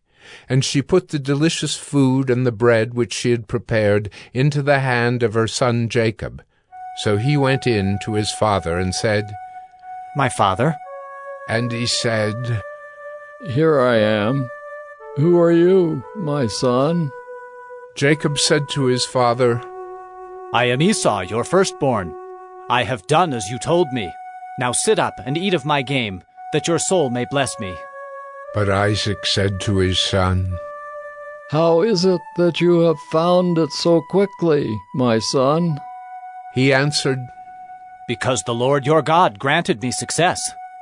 Then Isaac said to Jacob, Please come near, that I may feel you, my son, to know whether you are really my son Esau or not. So Jacob went near to Isaac his father, who felt him and said, The voice is Jacob's voice, but the hands are the hands of Esau. And he did not recognize him, because his hands were hairy like his brother Esau's hands. So he blessed him. He said, Are you really my son Esau? He answered, I am. Then he said, Bring it near to me, that I may eat of my son's game and bless you. So he brought it near to him, and he ate. And he brought him wine, and he drank. Then his father Isaac said to him, Come near and kiss me, my son. So he came near and kissed him. And Isaac smelled the smell of his garments, and blessed him, and said, See, the smell of my son is as the smell of a field that the Lord has blessed. May God give you of the dew of heaven and of the fatness of the earth, and plenty of grain and wine. Let peoples serve you and nations bow down to you. Be Lord over your brothers, and may your mother's sons bow down to you. Cursed be everyone who curses you, and blessed be everyone who blesses you. As soon as Isaac had finished blessing Jacob, when Jacob had scarcely gone out from the presence of Isaac his father, Esau his brother came in from his hunting. He also prepared delicious food, and brought it to his father. And he said to his father, Let my father arise and eat of his son's game, that you may bless me. His father Isaac said to him, Who are you? He answered, I am your son, your firstborn, Esau. Then Isaac trembled very violently, and said, Who was it then that hunted game and brought it to me? And I ate it all before you came. And I have blessed him? Yes, and he shall be blessed. As soon as Esau heard the words of his father, he cried out with an exceedingly great and bitter cry, and said to his father, Oh! Bless me, even me also, O my father! But he said, Your brother came deceitfully, and he has taken away your blessing. Esau said, Is he not rightly named Jacob? For he has cheated me these 2 times. He took away my birthright, and behold, now he has taken away my blessing. Then he said, Have you not reserved a blessing for me? Isaac answered and said to Esau, Behold, I have made him lord over you, and all his brothers I have given to him for servants. And with grain and wine I have sustained him. What then can I do for you, my son? Esau said to his father, Have you but one blessing, my father? Bless me, even me also, O my father! And Esau lifted up his voice and wept. Then Isaac his father answered and said to him, Behold, away from the fatness of the earth shall your dwelling be, and away from the dew of heaven on high. By your sword you shall live, and you shall serve your brother. But when you grow restless, you shall break his yoke from your neck. Now Esau hated Jacob because of the blessing with which his father had blessed him. And Esau said to himself, The days of mourning for my father are approaching. Then I will kill my brother Jacob. But the words of Esau, her older son, were told to Rebekah. So she sent and called Jacob, her younger son, and said to him, Behold, your brother Esau comforts himself about you by planning to kill you. Now therefore, my son, obey my voice. Arise, flee to Laban my brother in Haran, and stay with him a while, until your brother's fury turns away, until your brother's anger turns away from you, and he forgets what you have done to him. Then I will send and bring you from there. Why should I be bereft of you both in one day? Then Rebekah said to Isaac, I loathe my life because of the Hittite women. If Jacob marries one of the Hittite women like these, one of the women of the land, what good will my life be to me? Genesis 28. Then Isaac called Jacob and blessed him and directed him, You must not take a wife from the Canaanite women. Arise, go to Paddan Aram, to the house of Bethuel, your mother's father, and take as your wife from there one of the daughters of Laban, your mother's brother. God Almighty bless you and make you fruitful, and multiply you, that you may become a company of peoples. May he give the blessing of Abraham to you, and to your offspring with you, that you may take possession of the land of your sojournings that God gave to Abraham. Thus Isaac sent Jacob away, and he went to Paddan Aram, to Laban, the son of Bethuel the Aramean, the brother of Rebekah, Jacob's and Esau's mother. Now Esau saw that Isaac had blessed Jacob and sent him away to Paddan Aram to take a wife from there, and that as he blessed him, he directed him, You must not take a wife from the Canaanite women, and that Jacob had obeyed his father and his mother and gone to Paddan Aram. So when Esau saw that the Canaanite women did not please Isaac his father, Esau went to Ishmael and took as his wife, besides the wives he had, Mahalath, the daughter of Ishmael, Abraham's son, the sister of Nebaioth. Jacob left Beersheba and went toward Haran. And he came to a certain place and stayed there that night, because the sun had set. Taking one of the stones of the place, he put it under his head and lay down in that place to sleep. And he dreamed, and behold, there was a ladder set up on the earth, and the top of it reached to heaven. And behold, the angels of God were ascending and descending on it. And behold, the Lord stood above it and said, I am the Lord, the God of Abraham your father, and the God of Isaac. The land on which you lie I will give to you and to your offspring. Your offspring shall be like the dust of the earth, and you shall spread abroad to the west, and to the east, and to the north, and to the south. And in you and your offspring shall all the families of the earth be blessed. Behold, I am with you, and will keep you wherever you go, and will bring you back to this land. For I will not leave you until I have done what I have promised you. Then Jacob awoke from his sleep and said, Surely the Lord is in this place, and I did not know it. And he was afraid and said, How awesome is this place! This is none other than the house of God, and this is the gate of heaven. So early in the morning Jacob took the stone that he had put under his head and set it up for a pillar, and poured oil on the top of it. He called the name of that place Bethel, but the name of the city was Luz at the first.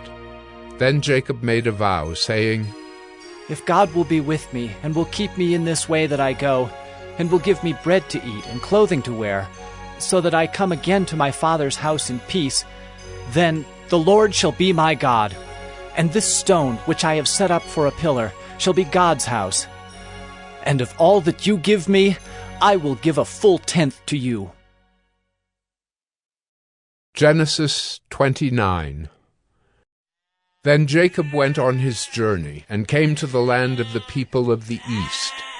As he looked, he saw a well in the field, and behold, 3 flocks of sheep lying beside it, for out of that well the flocks were watered. The stone on the well's mouth was large, and when all the flocks were gathered there, the shepherds would roll the stone from the mouth of the well and water the sheep, and put the stone back in its place over the mouth of the well. Jacob said to them, "My brothers, where do you come from?" They said, "We are from Haran." He said to them, "Do you know Laban, the son of Nahor?" They said, "We know him." He said to them, "Is it well with him?"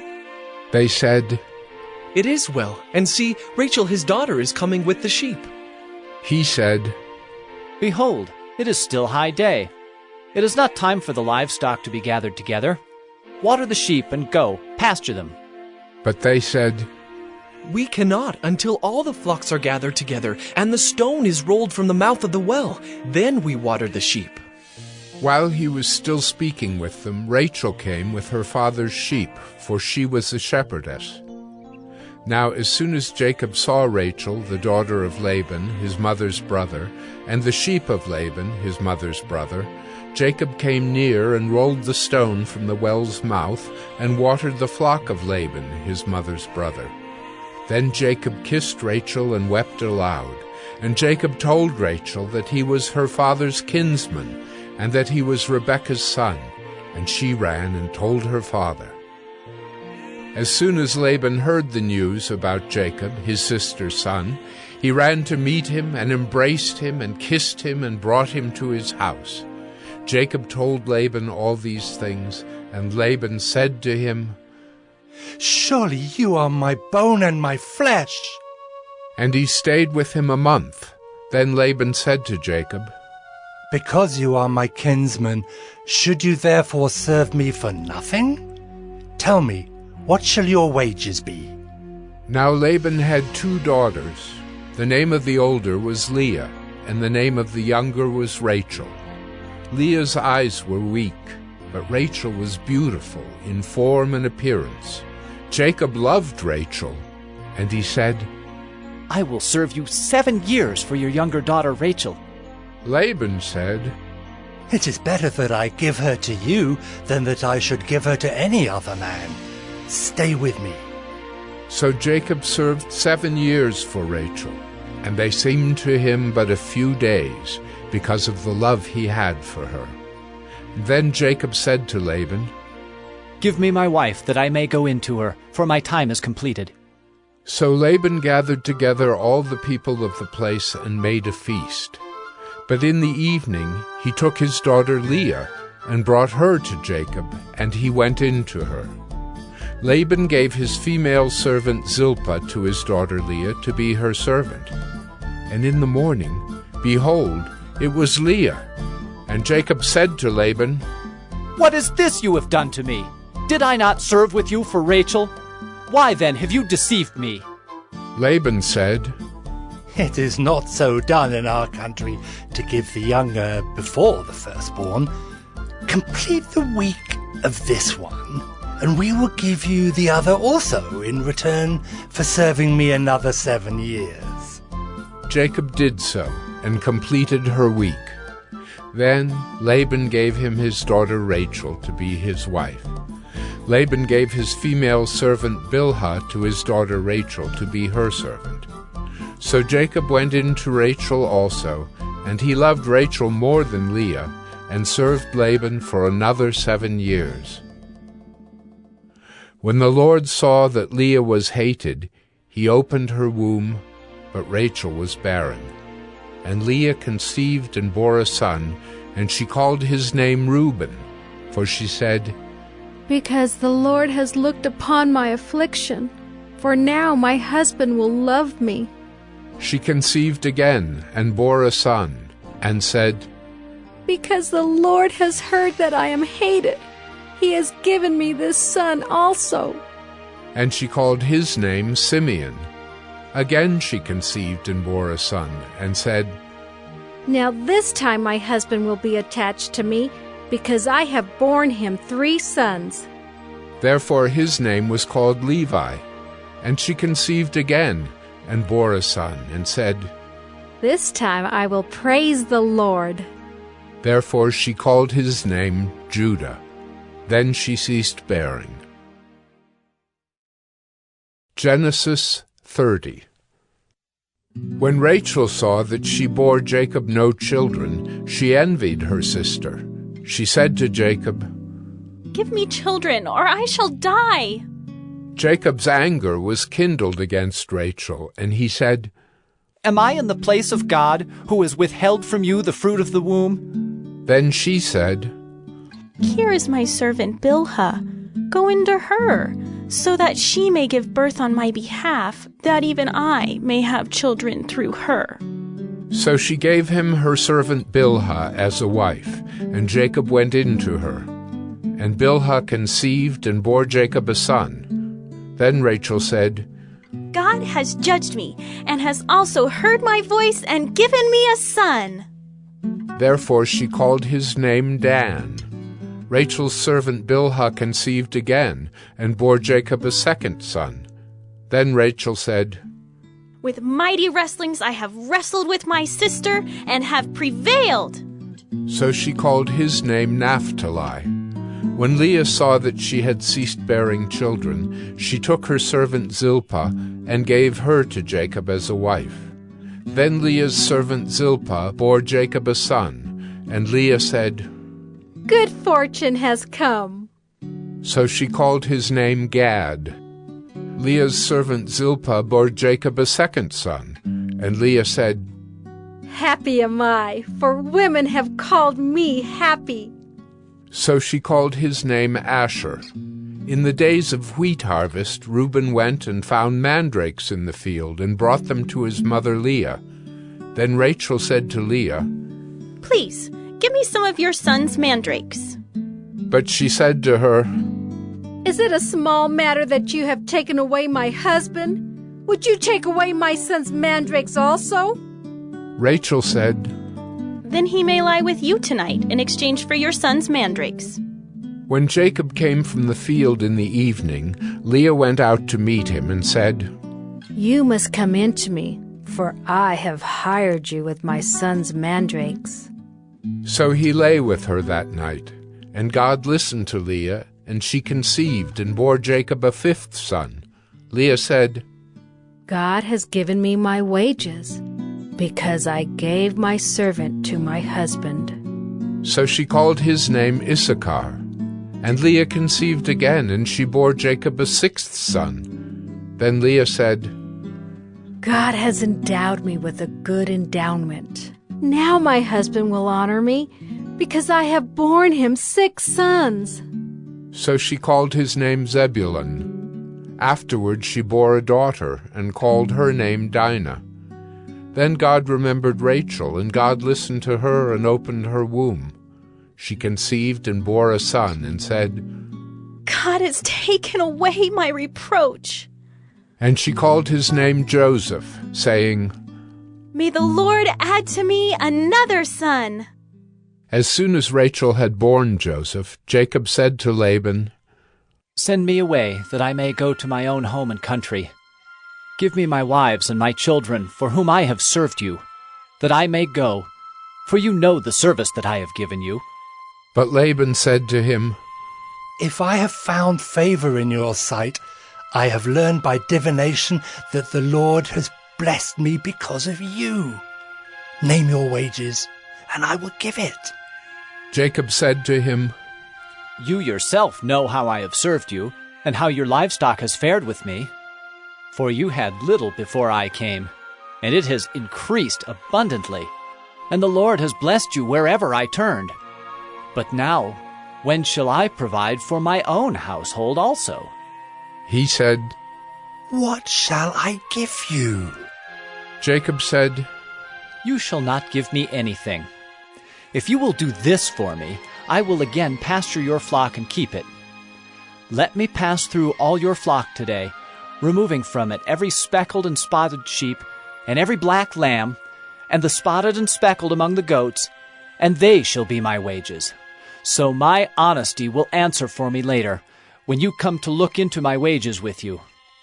every one that is not speckled and spotted among the goats, and black among the lambs, if found with me, shall be counted stolen." Laban said, "Good, let it be as you have said." But that day Laban removed the male goats that were striped and spotted, and all the female goats that were speckled and spotted, every one that had white on it, and every lamb that was black, and put them in the charge of his sons.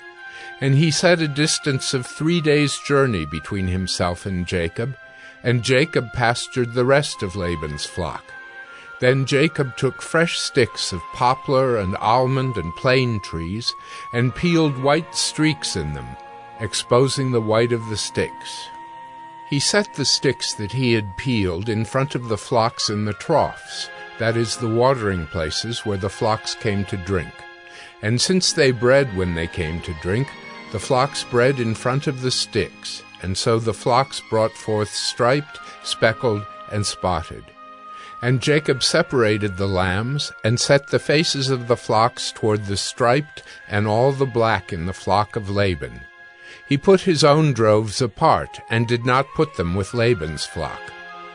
Whenever the stronger of the flock were breeding, Jacob would lay the sticks in the troughs before the eyes of the flock, that they might breed among the sticks. But for the feebler of the flock he would not lay them there. So the feebler would be Laban's, and the stronger Jacob's. Thus the man increased greatly, and had large flocks, female servants and male servants, and camels and donkeys. Genesis 31. Now Jacob heard that the sons of Laban were saying, "Jacob has taken all that was our father's, and from what was our father's he has gained all this wealth." And Jacob saw that Laban did not regard him with favor as before. Then the Lord said to Jacob, "Return to the land of your fathers and to your kindred, and I will be with you." So Jacob sent and called Rachel and Leah into the field, where his flock was, and said to them, "I see that your father does not regard me with favor as he did before. But the God of my father has been with me. You know that I have served your father with all my strength. Yet your father has cheated me and changed my wages 10 times. But God did not permit him to harm me. If he said, 'The spotted shall be your wages,' then all the flock bore spotted. And if he said, 'The striped shall be your wages,' then all the flock bore striped. Thus God has taken away the livestock of your father and given them to me. In the breeding season of the flock I lifted up my eyes and saw in a dream that the goats that mated with the flock were striped, spotted, and mottled. Then the angel of God said to me in the dream, 'Jacob.' And I said, 'Here I am.' And he said, 'Lift up your eyes and see, all the goats that mate with the flock are striped, spotted, and mottled. For I have seen all that Laban is doing to you. I am the God of Bethel, where you anointed a pillar and made a vow to me. Now arise, go out from this land, and return to the land of your kindred.' Then Rachel and Leah answered and said to him, 'Is there any portion or inheritance left to us in our father's house? Are we not regarded by him as foreigners? For he has sold us, and he has indeed devoured our money.' All the wealth that God has taken away from our father belongs to us and to our children. Now then, whatever God has said to you, do." So Jacob arose and set his sons and his wives on camels. He drove away all his livestock, all his property that he had gained, the livestock in his possession that he had acquired in Paddan Aram, to go to the land of Canaan to his father Isaac. Laban had gone to shear his sheep, and Rachel stole her father's household gods. And Jacob tricked Laban the Aramean by not telling him that he intended to flee. He fled with all that he had, and arose and crossed the Euphrates, and set his face toward the hill country of Gilead. When it was told Laban on the 3rd day that Jacob had fled, he took his kinsman with him and pursued him for 7 days, and followed close after him into the hill country of Gilead. But God came to Laban the Aramean in a dream by night, and said to him, Be careful not to say anything to Jacob, either good or bad. And Laban overtook Jacob. Now Jacob had pitched his tent in the hill country, and Laban with his kinsmen pitched tents in the hill country of Gilead. And Laban said to Jacob, What have you done, that you have tricked me and driven away my daughters like captives of the sword? Why did you flee secretly and trick me, and did not tell me, so that I might have sent you away with mirth and songs, with tambourine and lyre? And why did you not permit me to kiss my sons and my daughters farewell? Now you have done foolishly. It is in my power to do you harm, but the God of your father spoke to me last night, saying, Be careful not to say anything to Jacob, either good or bad. And now you have gone away because you long greatly for your father's house. But why did you steal my gods? Jacob answered and said to Laban, Because I was afraid, for I thought that you would take your daughters from me by force. Anyone with whom you find your gods shall not live. In the presence of our kinsmen, point out what I have that is yours, and take it.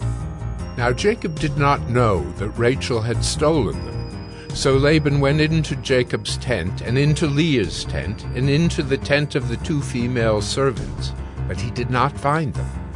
And he went out of Leah's tent and entered Rachel's. Now Rachel had taken the household gods, and put them in the camel's saddle, and sat on them. Laban felt all about the tent, but did not find them. And she said to her father, Let not my lord be angry that I cannot rise before you, for the way of women is upon me. So he searched, but did not find the household gods. Then Jacob became angry and berated Laban. Jacob said to Laban, What is my offense? What is my sin that you have hotly pursued me? For you have felt through all my goods. What have you found of all your household goods? Set it here before my kinsmen and your kinsmen, that they may decide between us two. These 20 years I have been with you. Your ewes and your female goats have not miscarried, and I have not eaten the rams of your flocks. What was torn by wild beasts I did not bring to you. I bore the loss of it, myself. From my hand you required it, whether stolen by day or stolen by night. There I was. By day the heat consumed me, and the cold by night, and my sleep fled from my eyes.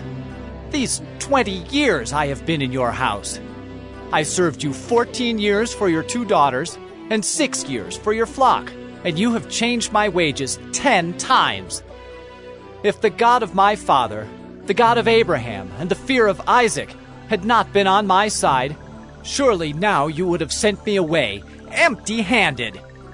God saw my affliction and the labor of my hands, and rebuked you last night. Then Laban answered and said to Jacob, The daughters are my daughters, the children are my children, the flocks are my flocks, and all that you see is mine. But what can I do this day for these my daughters, or for their children whom they have borne? Come now, let us make a covenant, you and I, and let it be a witness between you and me. So Jacob took a stone and set it up as a pillar, and Jacob said to his kinsmen, Gather stones. And they took stones and made a heap, and they ate there by the heap. Laban called it Jegar-sahadutha, but Jacob called it Gilead. Laban said, This heap is a witness between you and me today. Therefore he named it Gilead and Mizpah, for he said, The Lord watch between you and me when we are out of one another's sight.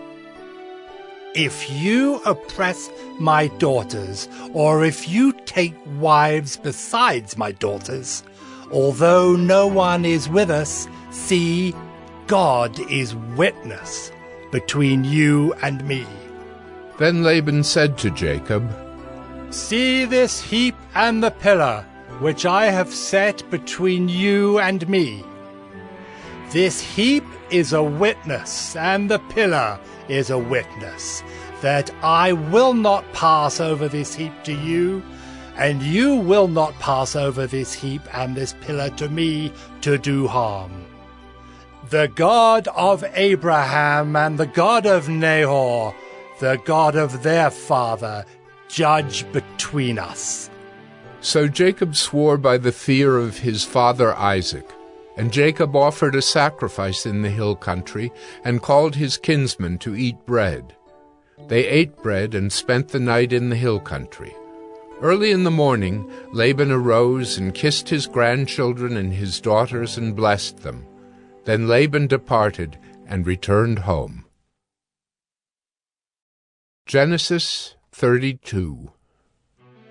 Jacob went on his way, and the angels of God met him. And when Jacob saw them, he said, "This is God's camp." So he called the name of that place Mahanaim. And Jacob sent messengers before him to Esau his brother in the land of Seir, the country of Edom, instructing them, "Thus you shall say to my lord Esau, Thus says your servant Jacob, I have sojourned with Laban and stayed until now. I have oxen, donkeys, flocks, male servants and female servants. I have sent to tell my lord, in order that I may find favor in your sight." And the messengers returned to Jacob, saying, "We came to your brother Esau, and he is coming to meet you, and there are 400 men with him." Then Jacob was greatly afraid and distressed. He divided the people who were with him and the flocks and herds and camels into 2 camps, thinking, "If Esau comes to the one camp and attacks it, then the camp that is left will escape." And Jacob said, "O God of my father Abraham, and God of my father Isaac, O Lord, who said to me, Return to your country and to your kindred, that I may do you good. I am not worthy of the least of all the deeds of steadfast love, and all the faithfulness that you have shown to your servant. For with only my staff I crossed this Jordan, and now I have become 2 camps. Please deliver me from the hand of my brother, from the hand of Esau, for I fear him, that he may come and attack me, the mothers with the children. But you said, I will surely do you good, and make your offspring as the sand of the sea, which cannot be numbered for multitude." So he stayed there that night, and from what he had with him he took a present for his brother Esau, 200 female goats and 20 male goats, 200 ewes and 20 rams, 30 milking camels and their calves, 40 cows and 10 bulls, 20 female donkeys, and 10 male donkeys. These he handed over to his servants, every drove by itself, and said to his servants, "Pass on ahead of me, and put a space between drove and drove." He instructed the first, "When Esau my brother meets you and asks you, To whom do you belong?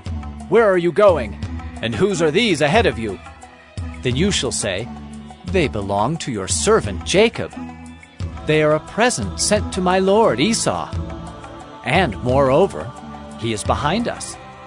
He likewise instructed the second and the third and all who followed the droves. "You shall say the same thing to Esau when you find him, and you shall say, Moreover, your servant Jacob is behind us." For he thought, "I may appease him with the present that goes ahead of me, and afterward I shall see his face. Perhaps he will accept me." So the present passed on ahead of him, and he himself stayed that night in the camp. The same night he arose and took his 2 wives, his 2 female servants, and his 11 children, and crossed the ford of the Jabbok. He took them and sent them across the stream and everything else that he had, and Jacob was left alone. And a man wrestled with him until the breaking of the day. When the man saw that he did not prevail against Jacob, he touched his hip socket, and Jacob's hip was put out of joint as he wrestled with him. Then he said, "Let me go, for the day has broken." But Jacob said, I will not let you go unless you bless me. And he said to him, What is your name? And he said, Jacob. Then he said, Your name shall no longer be called Jacob, but Israel, for you have striven with God and with men, and have prevailed. Then Jacob asked him, Please, tell me your name. But he said, Why is it that you ask my name? And there he blessed him. So Jacob called the name of the place Peniel, saying, For I have seen God face to face, and yet my life has been delivered. The sun rose upon him as he passed Peniel, limping because of his hip.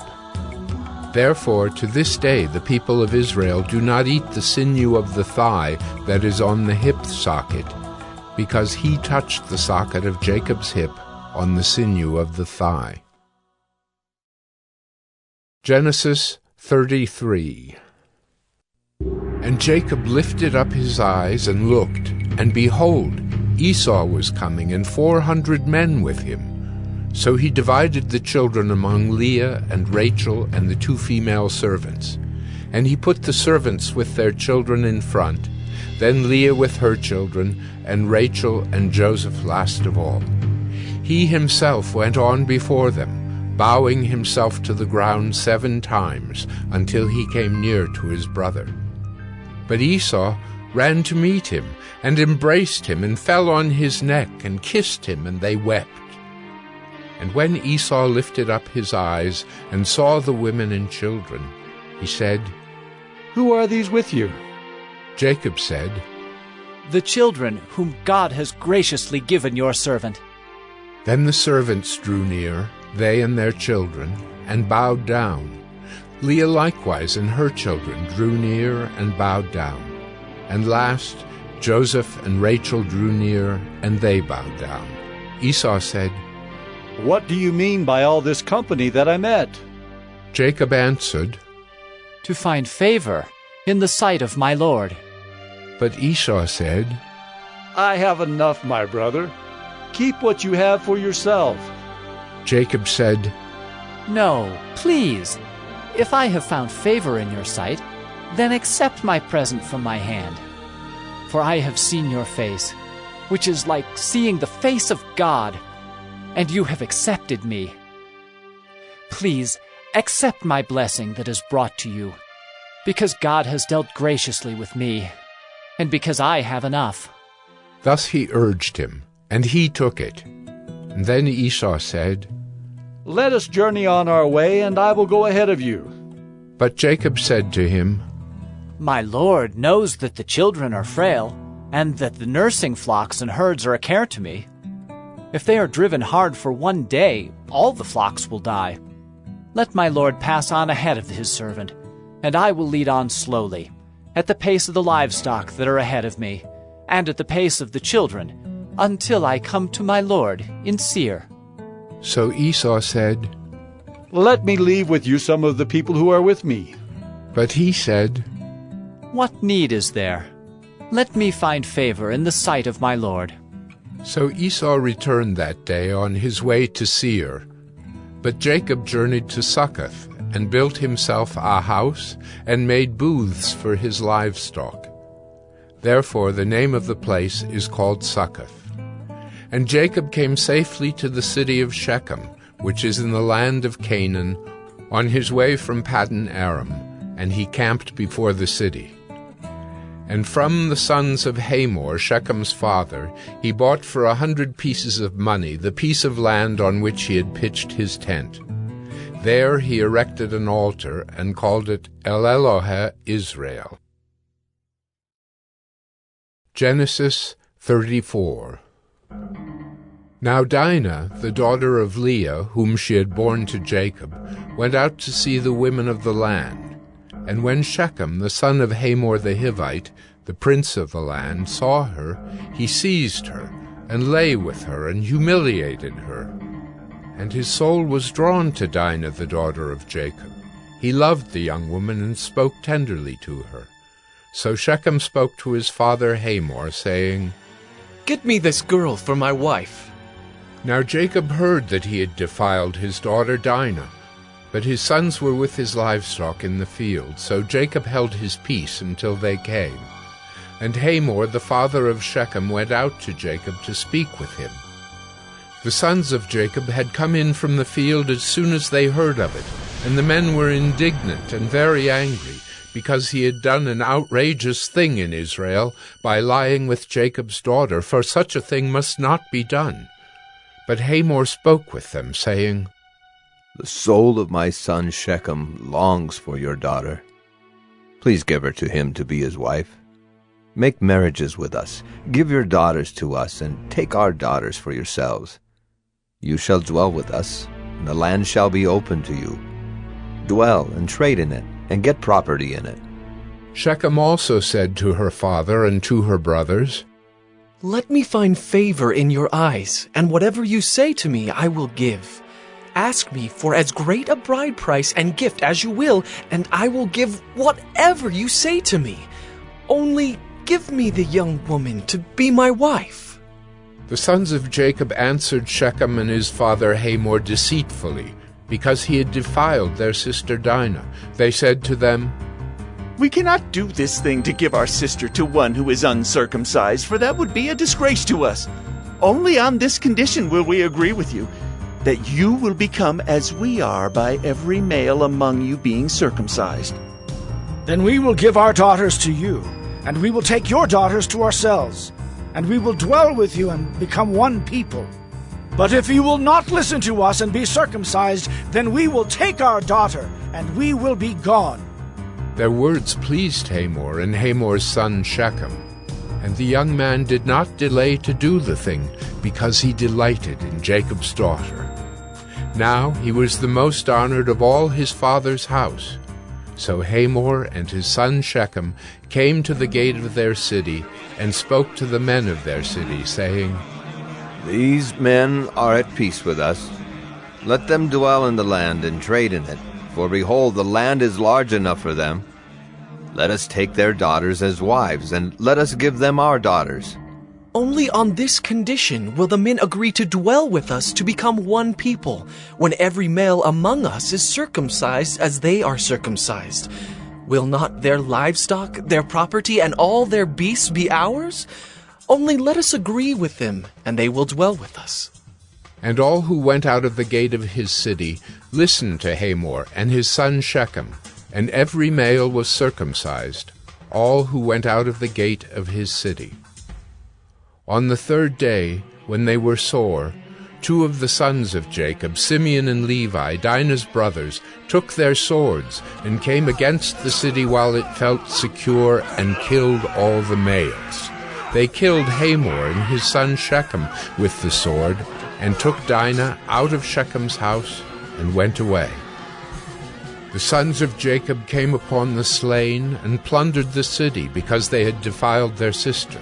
They took their flocks and their herds, their donkeys, and whatever was in the city and in the field, all their wealth, all their little ones and their wives, all that was in the houses, they captured and plundered.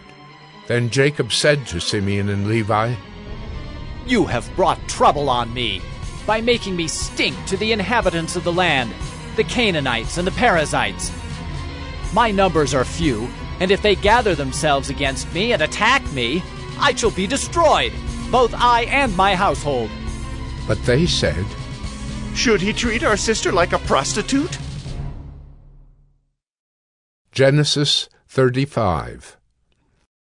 God said to Jacob, Arise, go up to Bethel and dwell there. Make an altar there to the God who appeared to you when you fled from your brother Esau. So Jacob said to his household and to all who were with him, Put away the foreign gods that are among you, and purify yourselves, and change your garments.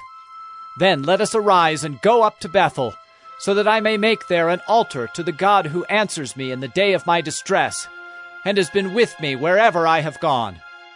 So they gave to Jacob all the foreign gods that they had, and the rings that were in their ears.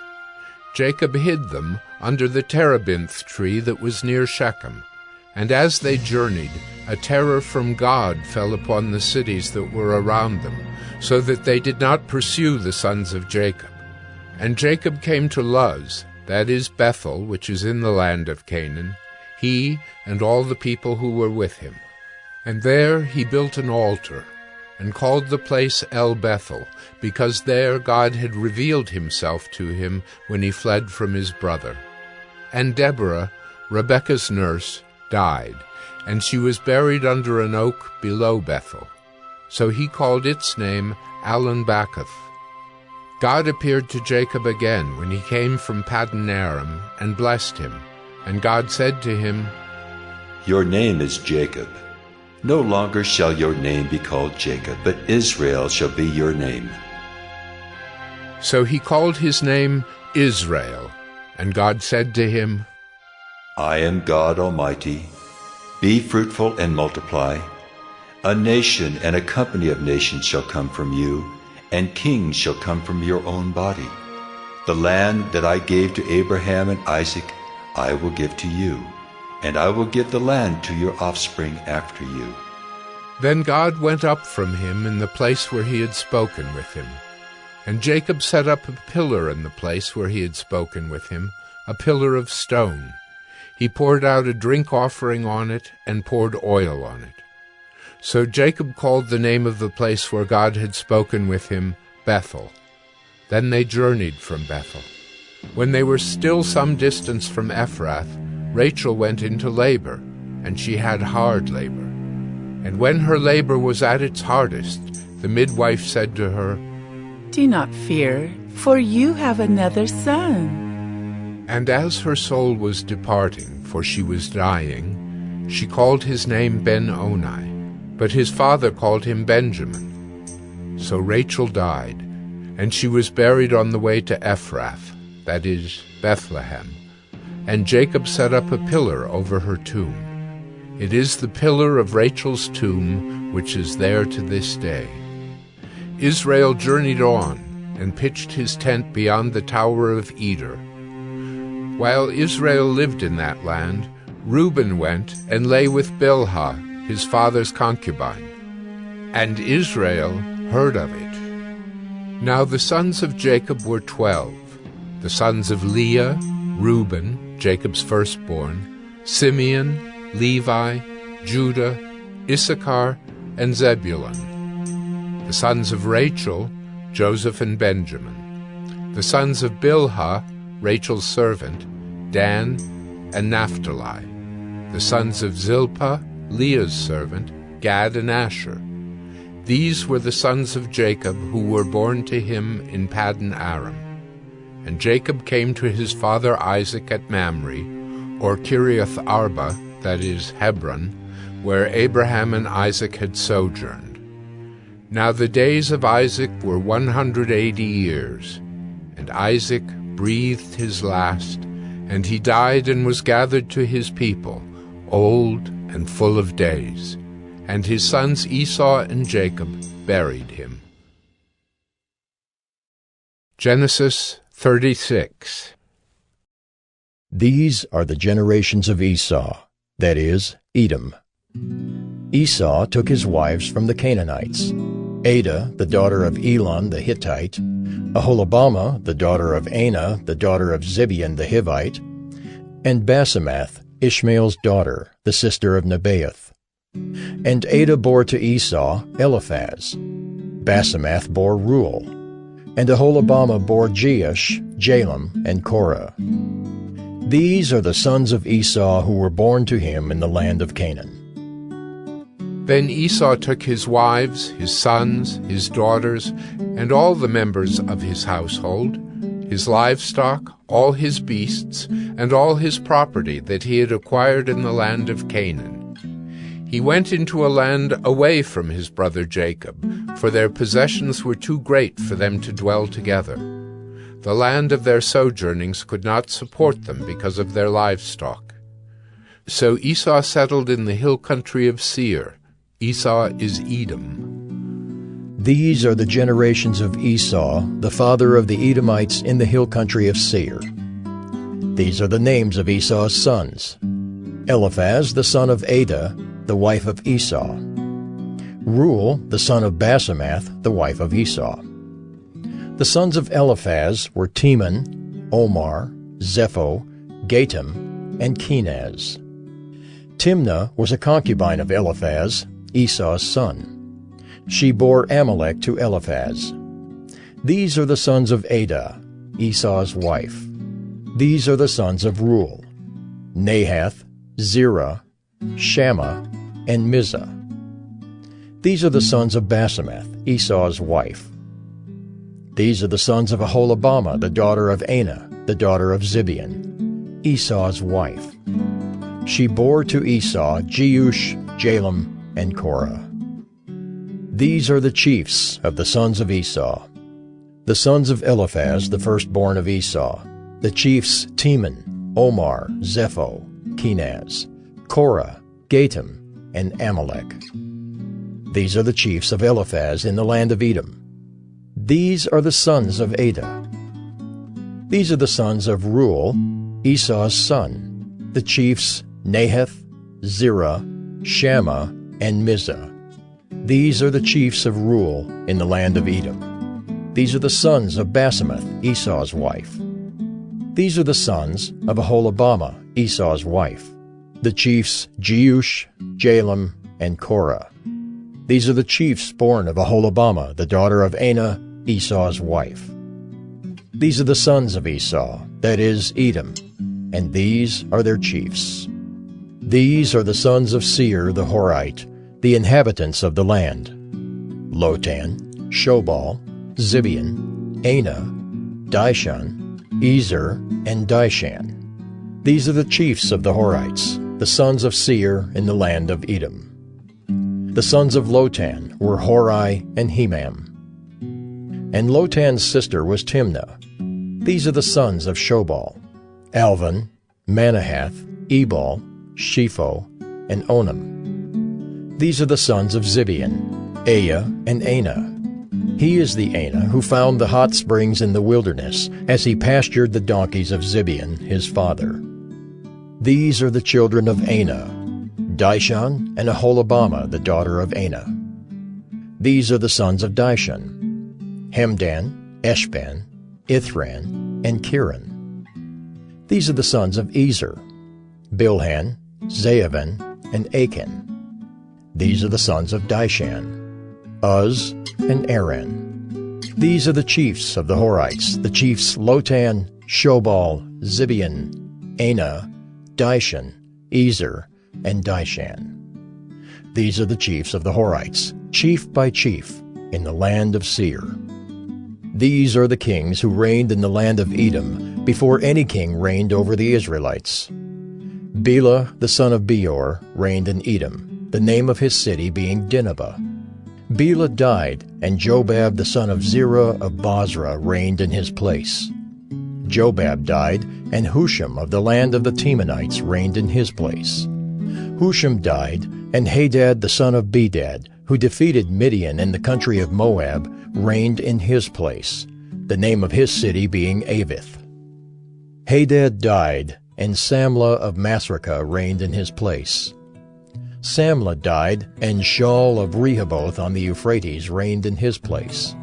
Shaul died, and Baal-Hanan the son of Achbor reigned in his place. Baal-Hanan the son of Achbor died, and Hadar reigned in his place, the name of his city being Pau. His wife's name was Mehetabel, the daughter of Matred, daughter of Mezahab. These are the names of the chiefs of Esau, according to their clans and their dwelling places, by their names: the chiefs Timnah, Alva, Jetheth, Aholibamah, Elah, Pinon, Kenaz, Teman, Mibzar, Magdiel, and Iram. These are the chiefs of Edom, that is, Esau, the father of Edom, according to their dwelling places in the land of their possession. Genesis 37. Jacob lived in the land of his father's sojournings, in the land of Canaan. These are the generations of Jacob. Joseph, being 17 years old, was pasturing the flock with his brothers. He was a boy with the sons of Bilhah and Zilpah, his father's wives. And Joseph brought a bad report of them to their father. Now Israel loved Joseph more than any other of his sons, because he was the son of his old age. And he made him a robe of many colors. But when his brothers saw that their father loved him more than all his brothers, they hated him, and could not speak peacefully to him. Now Joseph had a dream, and when he told it to his brothers, they hated him even more. He said to them, "Hear this dream that I have dreamed. Behold, we were binding sheaves in the field, and behold, my sheaf arose and stood upright. And behold, your sheaves gathered around it and bowed down to my sheaf." His brothers said to him, "Are you indeed to reign over us, or are you indeed to rule over us?" So they hated him even more for his dreams and for his words. Then he dreamed another dream, and told it to his brothers, and said, "Behold, I have dreamed another dream. Behold, the sun, the moon, and 11 stars were bowing down to me." But when he told it to his father and to his brothers, his father rebuked him and said to him, "What is this dream that you have dreamed? Shall I and your mother and your brothers indeed come to bow ourselves to the ground before you?"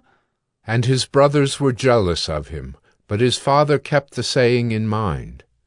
Now his brothers went to pasture their father's flock near Shechem.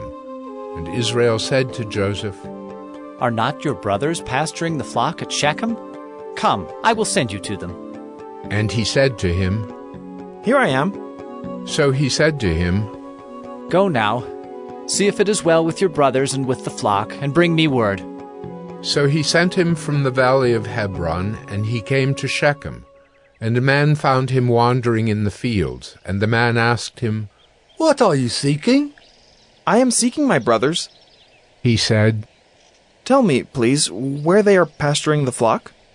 And the man said, "They have gone away, for I heard them say, 'Let us go to Dothan.'"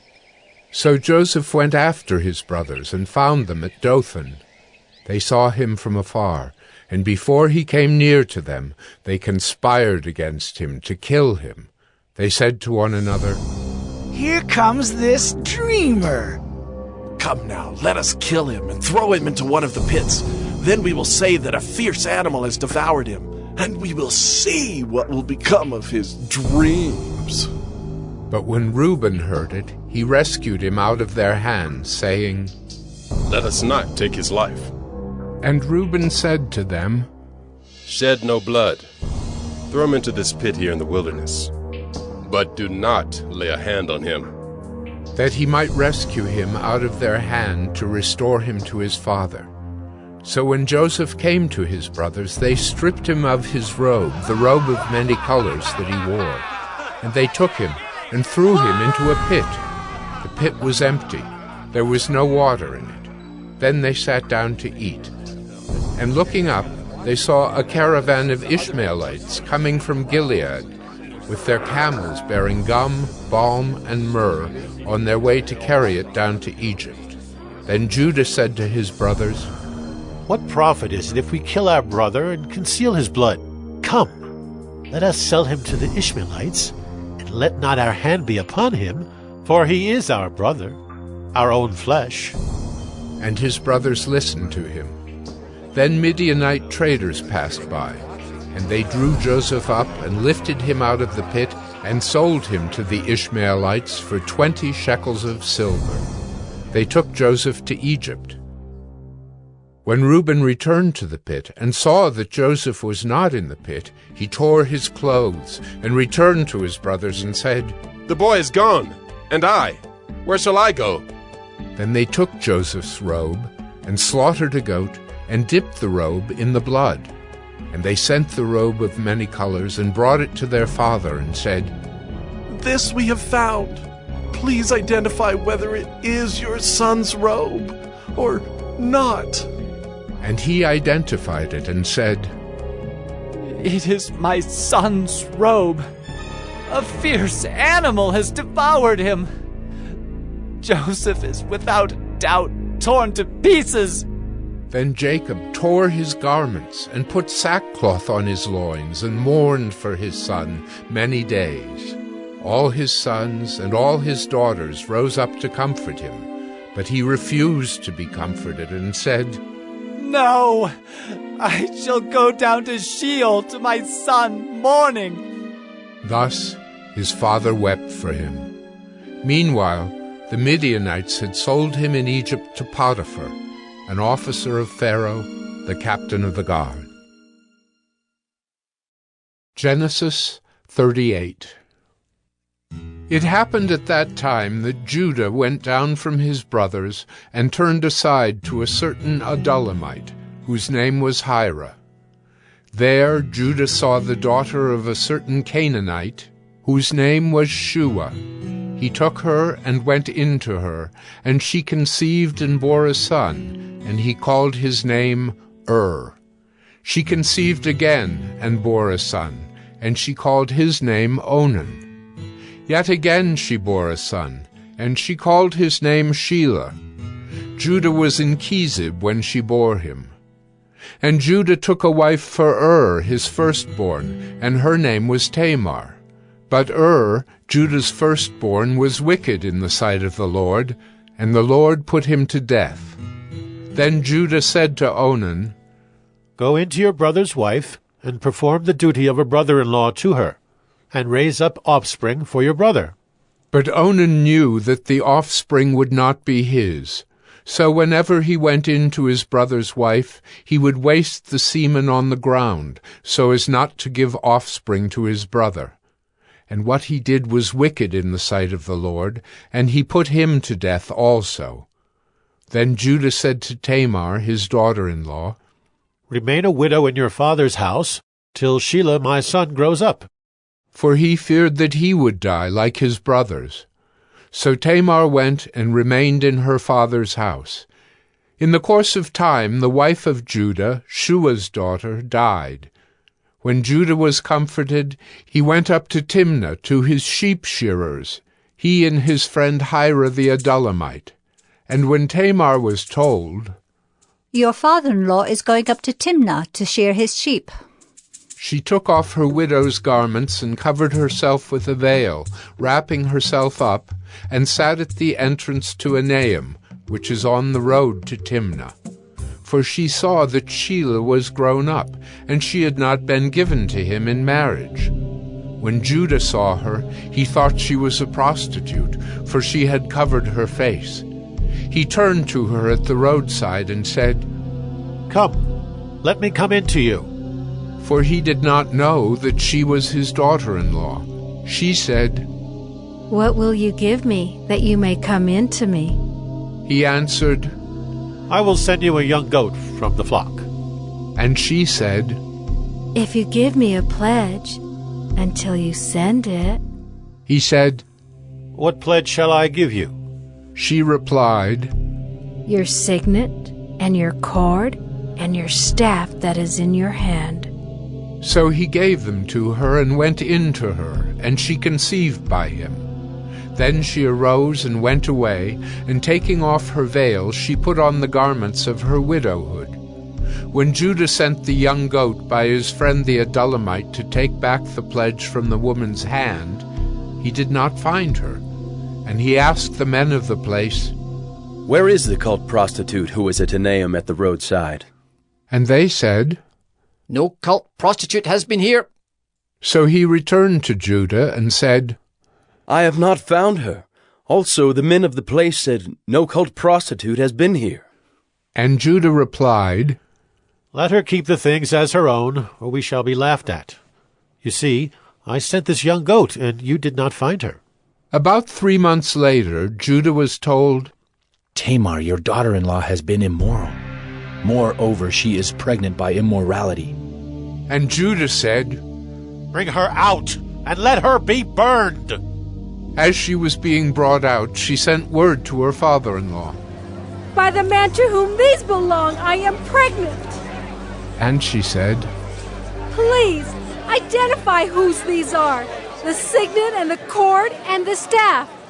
Then Judah identified them and said, "She is more righteous than I.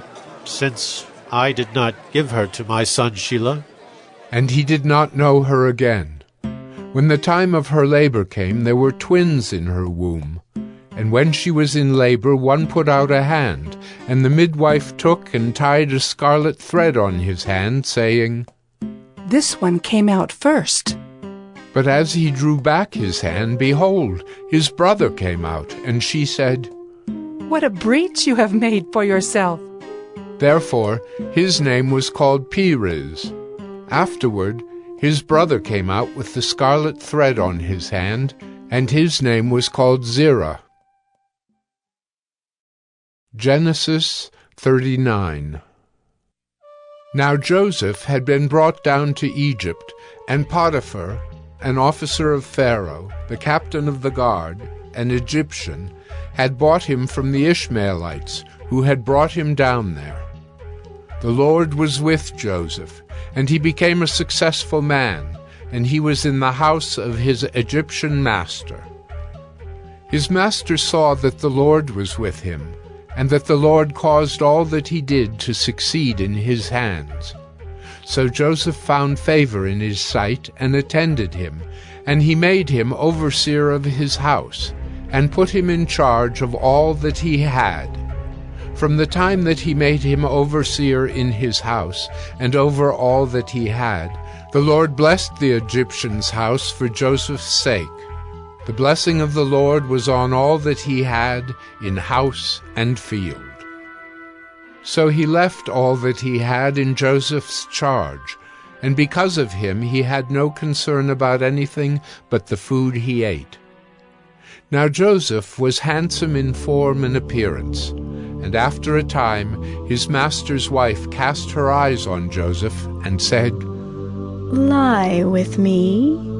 But he refused, and said to his master's wife, Behold, because of me my master has no concern about anything in the house, and he has put everything that he has in my charge.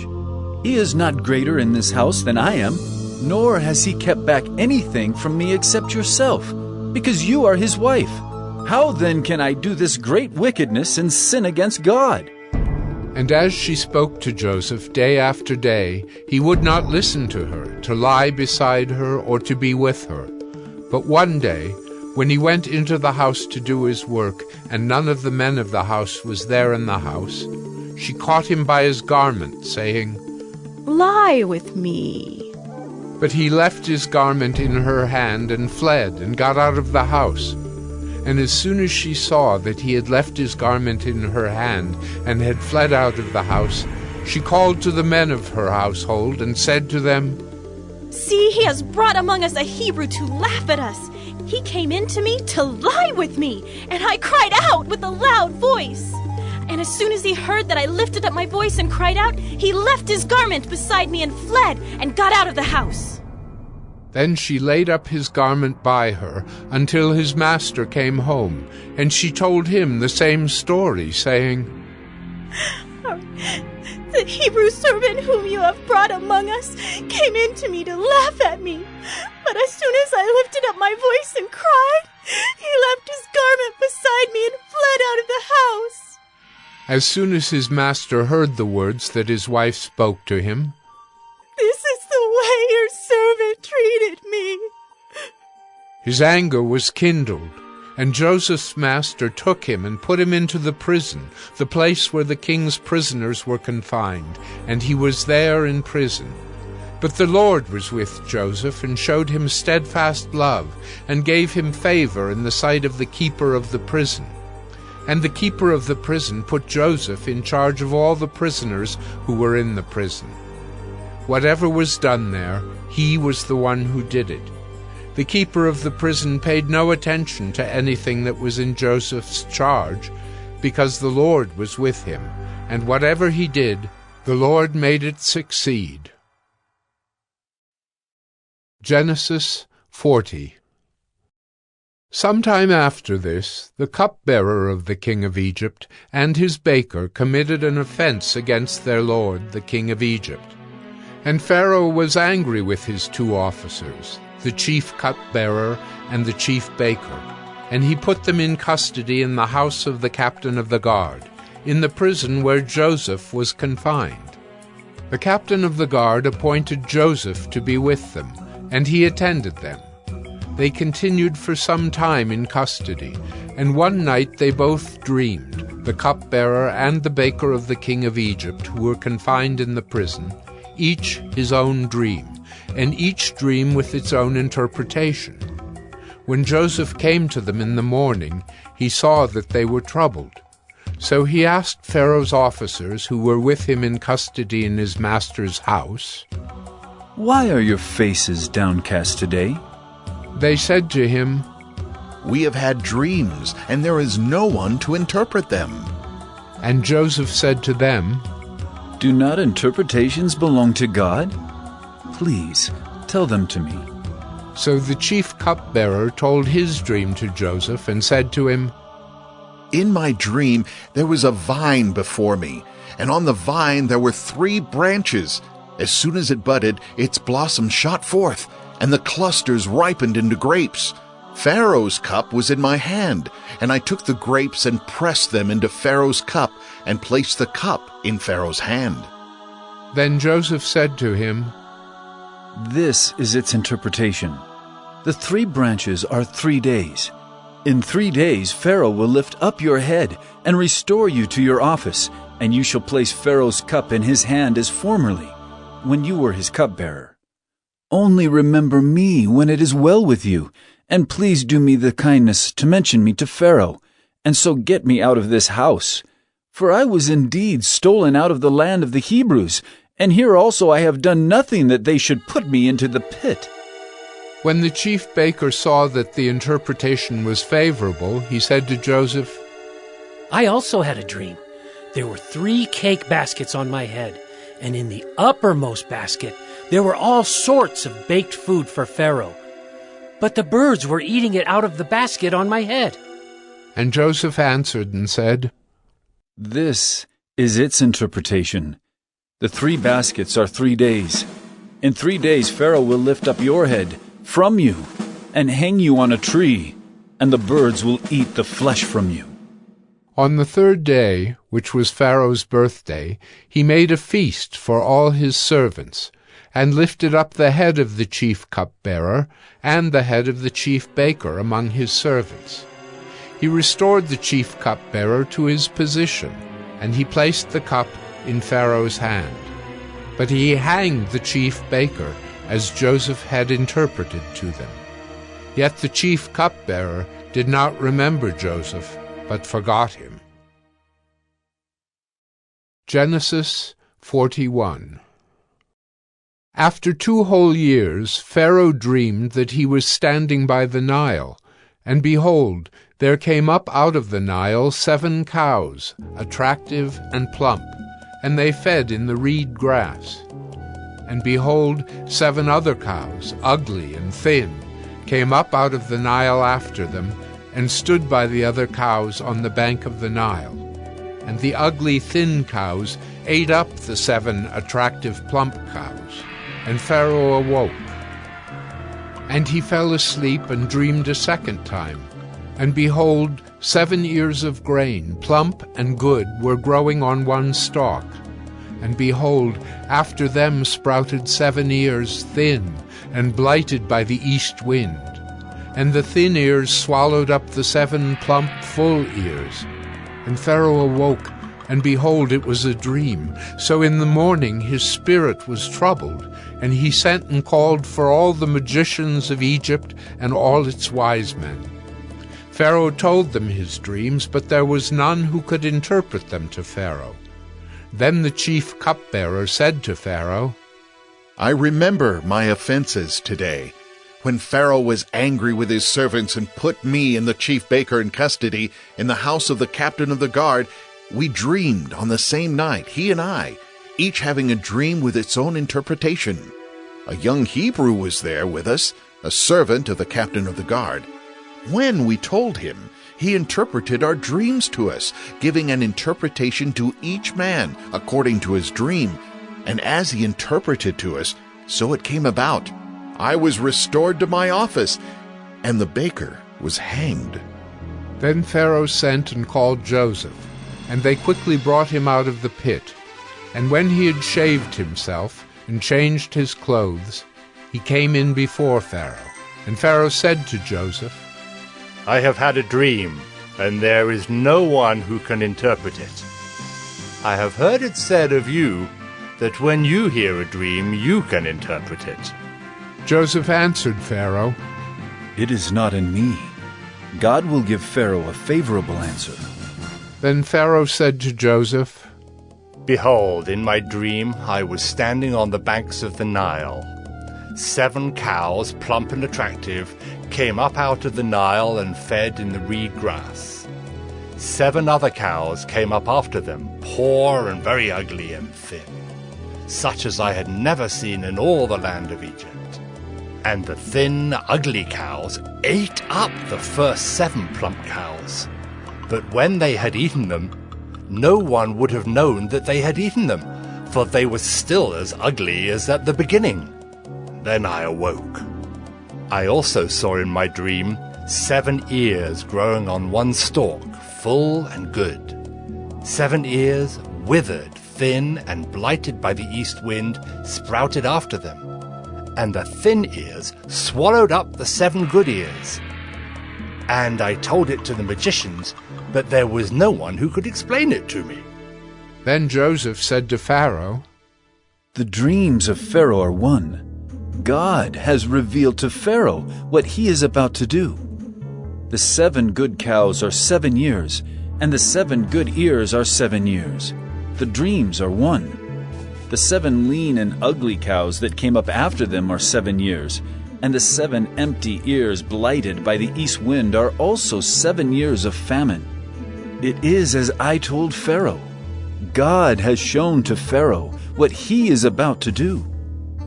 There will come 7 years of great plenty throughout all the land of Egypt.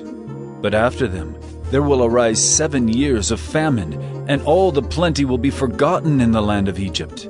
The famine will consume the land, and the plenty will be unknown in the land by reason of the famine that will follow, for it will be very severe. And the doubling of Pharaoh's dream means that the thing is fixed by God, and God will shortly bring it about. Now, therefore, let Pharaoh select a discerning and wise man, and set him over the land of Egypt. Let Pharaoh proceed to appoint overseers over the land and take 1/5 of the produce of the land of Egypt during the 7 plentiful years. And let them gather all the food of these good years that are coming, and store up grain under the authority of Pharaoh for food in the cities, and let them keep it. That food shall be a reserve for the land against the 7 years of famine that are to occur in the land of Egypt, so that the land may not perish through the famine. This proposal pleased Pharaoh and all his servants. And Pharaoh said to his servants, Can we find a man like this, in whom is the Spirit of God? Then Pharaoh said to Joseph, Since God has shown you all this, there is none so discerning and wise as you are. You shall be over my house, and all my people shall order themselves as you command. Only as regards the throne will I be greater than you. And Pharaoh said to Joseph, See, I have set you over all the land of Egypt. Then Pharaoh took his signet ring from his hand and put it on Joseph's hand, and clothed him in garments of fine linen, and put a gold chain about his neck. And he made him ride in his 2nd chariot, and they called out before him, Bow the knee! Thus he set him over all the land of Egypt. Moreover, Pharaoh said to Joseph, I am Pharaoh, and without your consent, no one shall lift up hand or foot in all the land of Egypt.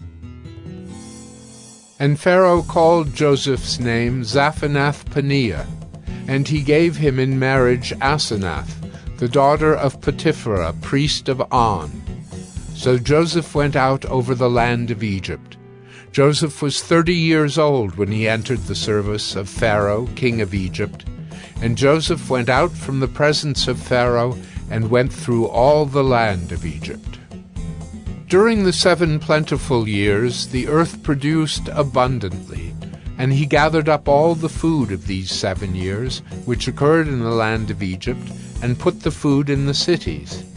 He put in every city the food from the fields around it. And Joseph stored up grain in great abundance, like the sand of the sea, until he ceased to measure it, for it could not be measured. Before the year of famine came, 2 sons were born to Joseph. Asenath, the daughter of Potipherah, priest of On, bore them to him.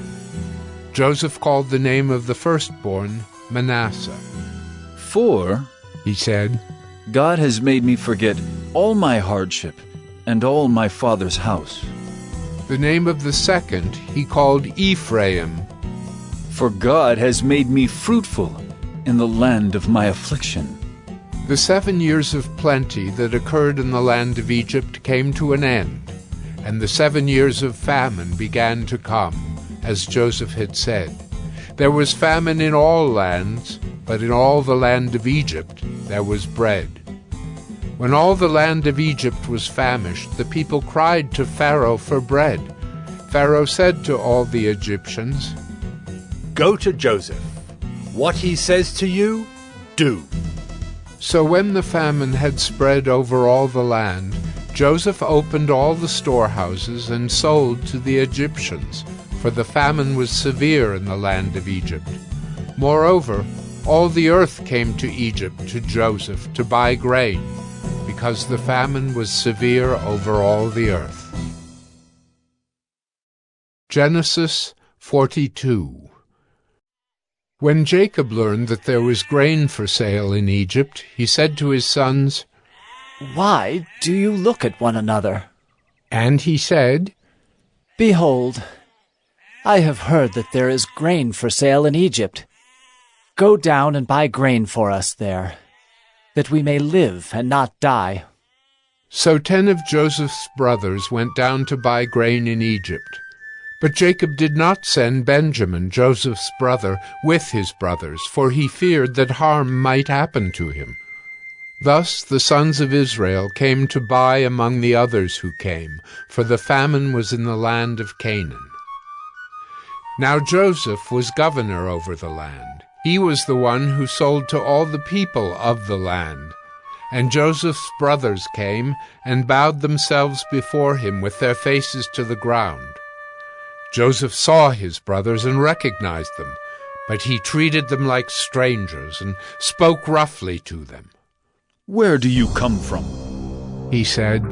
They said, "From the land of Canaan, to buy food." And Joseph recognized his brothers, but they did not recognize him. And Joseph remembered the dreams that he had dreamed of them. And he said to them, "You are spies! You have come to see the nakedness of the land." They said to him, "No, my lord, your servants have come to buy food. We are all sons of one man. We are honest men. Your servants have never been spies." He said to them, "No, it is the nakedness of the land that you have come to see." And they said, "We, your servants, are 12 brothers, the sons of one man in the land of Canaan. And behold, the youngest is this day with our father, and one is no more." But Joseph said to them, "It is as I said to you. You are spies. By this you shall be tested. By the life of Pharaoh, you shall not go from this place unless your youngest brother comes here. Send one of you, and let him bring your brother, while you remain confined, that your words may be tested, whether there is truth in you, or else, by the life of Pharaoh, surely you are spies." And he put them all together in custody for 3 days. On the 3rd day Joseph said to them, "Do this, and you will live, for I fear God. If you are honest men, let one of your brothers remain confined, where you are in custody, and let the rest go and carry grain for the famine of your households. And bring your youngest brother to me, so your words will be verified, and you shall not die."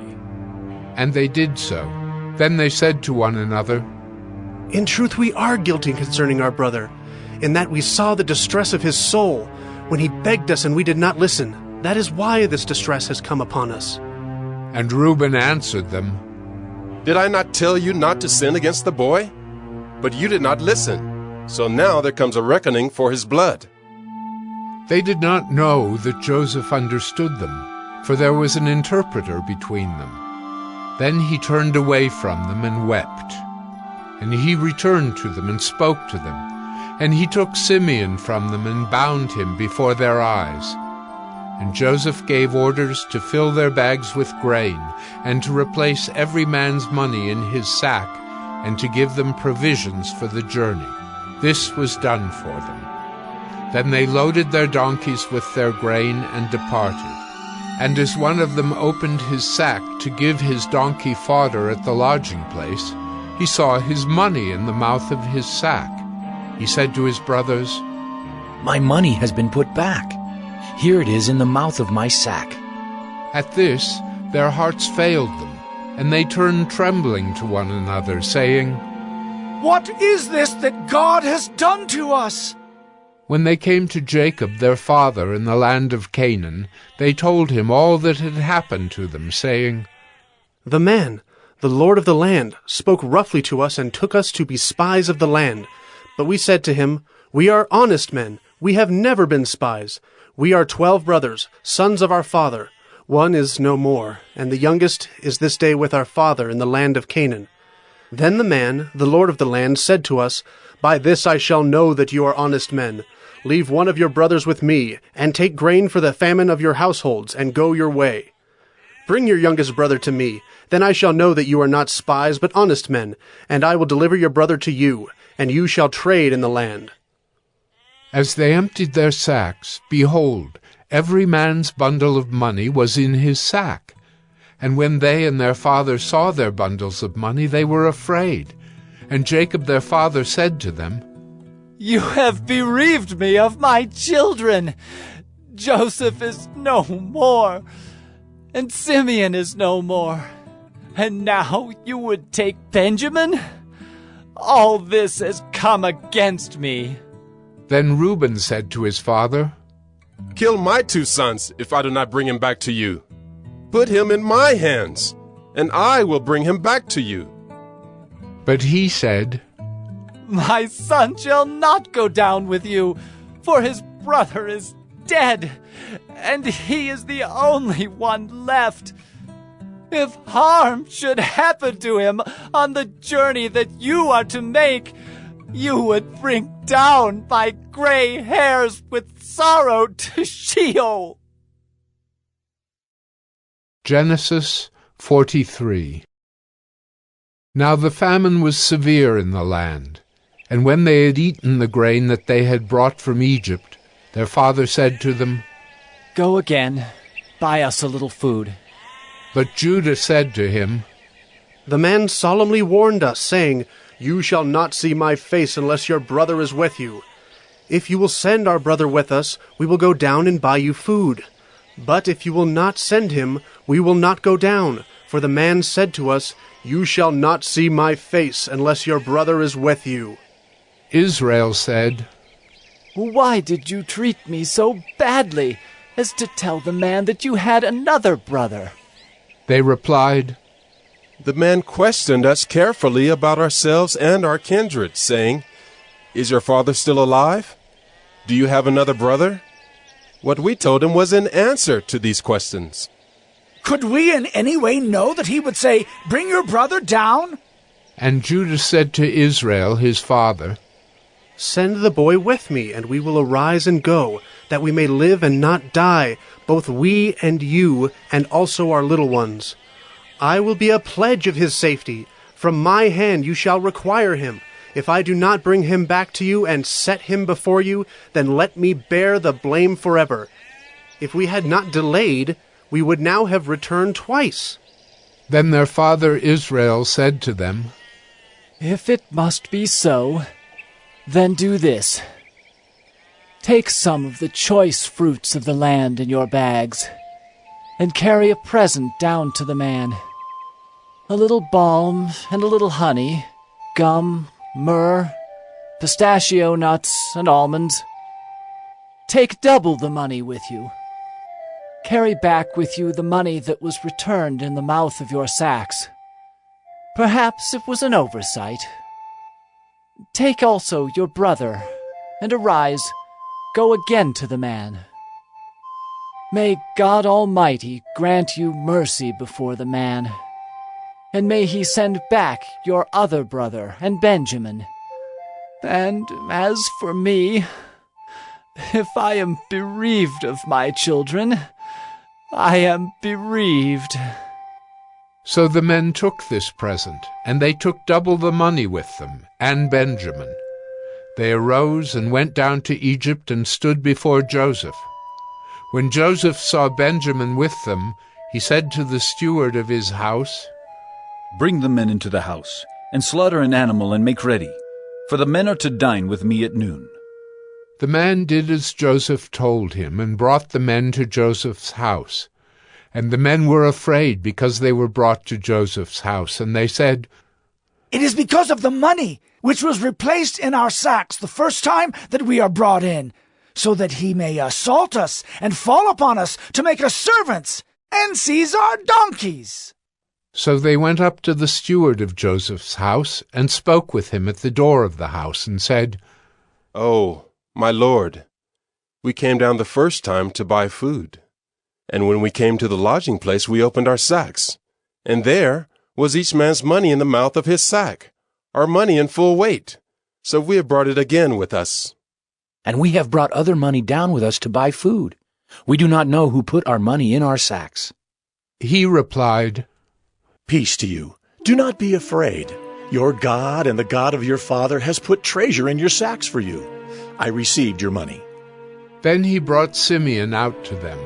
And when the man had brought the men into Joseph's house, and given them water, and they had washed their feet, and when he had given their donkeys fodder, they prepared the present for Joseph's coming at noon, for they heard that they should eat bread there. When Joseph came home, they brought into the house to him the present that they had with them, and bowed down to him to the ground. And he inquired about their welfare, and said, "Is your father well, the old man of whom you spoke? Is he still alive?" They said, "Your servant, our father, is well. He is still alive." And they bowed their heads and prostrated themselves. And he lifted up his eyes and saw his brother Benjamin, his mother's son, and said, "Is this your youngest brother, of whom you spoke to me? God be gracious to you, my son." Then Joseph hurried out, for his compassion grew warm for his brother, and he sought a place to weep. And he entered his chamber and wept there. Then he washed his face and came out, and controlling himself, he said, "Serve the food." They served him by himself, and them by themselves, and the Egyptians who ate with him by themselves, because the Egyptians could not eat with the Hebrews, for that is an abomination to the Egyptians. And they sat before him, the firstborn according to his birthright, and the youngest according to his youth. And the men looked at one another in amazement. Portions were taken to them from Joseph's table, but Benjamin's portion was 5 times as much as any of theirs. And they drank and were merry with him.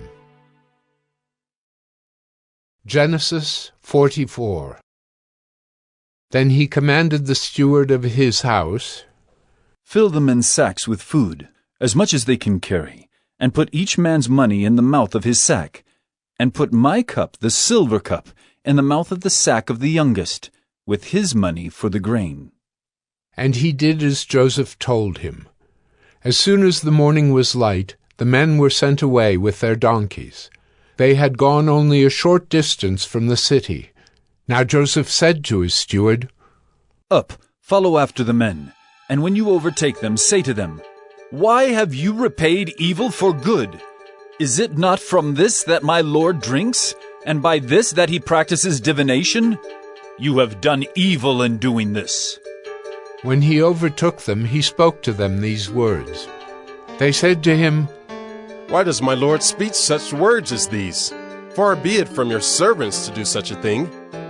Behold, the money that we found in the mouths of our sacks we brought back to you from the land of Canaan. How then could we steal silver or gold from your Lord's house? Whichever of your servants is found with it shall die, and we also will be my Lord's servants. He said, Let it be as you say. He who is found with it shall be my servant, and the rest of you shall be innocent. Then each man quickly lowered his sack to the ground, and each man opened his sack. And he searched, beginning with the eldest and ending with the youngest. And the cup was found in Benjamin's sack. Then they tore their clothes, and every man loaded his donkey, and they returned to the city. When Judah and his brothers came to Joseph's house, he was still there. They fell before him to the ground. Joseph said to them, What deed is this that you have done? Do you not know that a man like me can indeed practice divination? And Judah said, What shall we say to my lord? What shall we speak? Or how can we clear ourselves?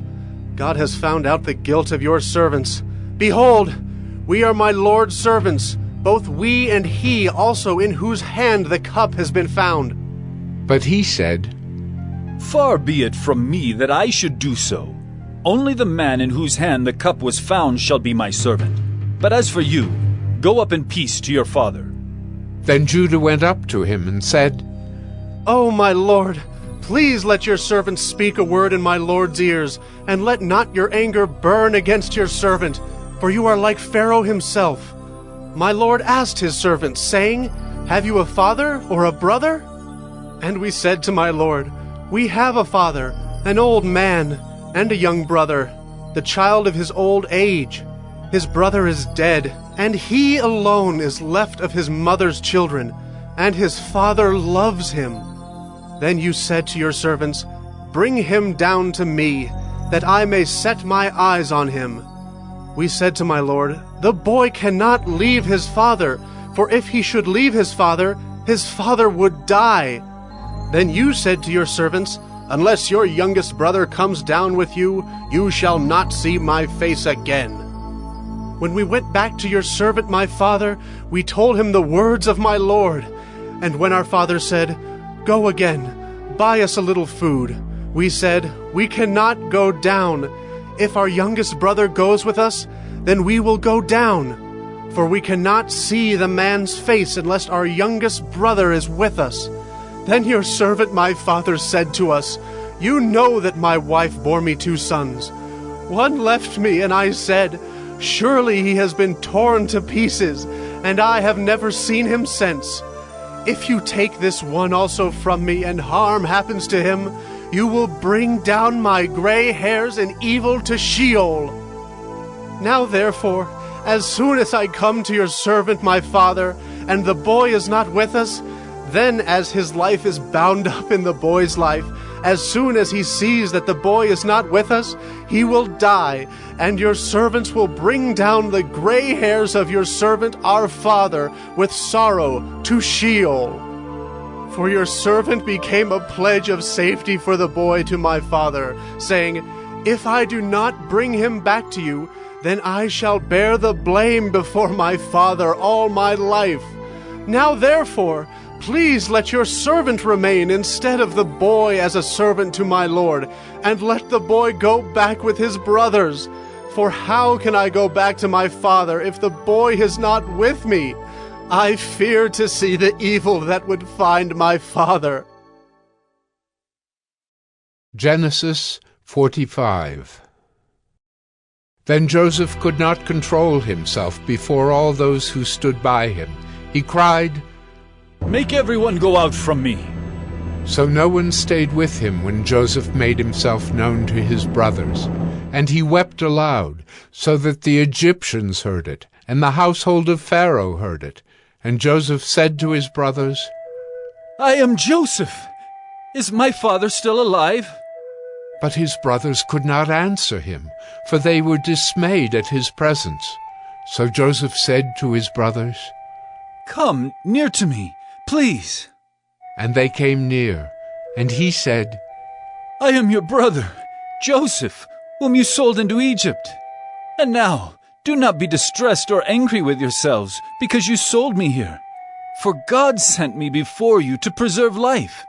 For the famine has been in the land these 2 years, and there are yet 5 years in which there will be neither plowing nor harvest. And God sent me before you to preserve for you a remnant on earth, and to keep alive for you many survivors. So it was not you who sent me here, but God. He has made me a father to Pharaoh, and lord of all his house, and ruler over all the land of Egypt. Hurry, and go up to my father and say to him, 'Thus says your son, Joseph, God has made me lord of all Egypt. Come down to me, do not tarry. You shall dwell in the land of Goshen, and you shall be near me, you and your children and your children's children, and your flocks, your herds, and all that you have.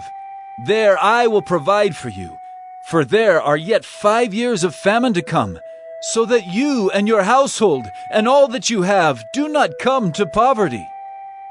And now your eyes see, and the eyes of my brother Benjamin see, that it is my mouth that speaks to you.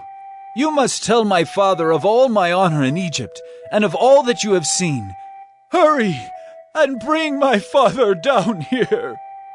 Then he fell upon his brother Benjamin's neck and wept, and Benjamin wept upon his neck.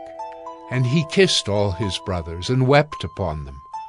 After that, his brothers talked with him. When the report was heard in Pharaoh's house, "Joseph's brothers have come," it pleased Pharaoh and his servants. And Pharaoh said to Joseph, "Say to your brothers, 'Do this.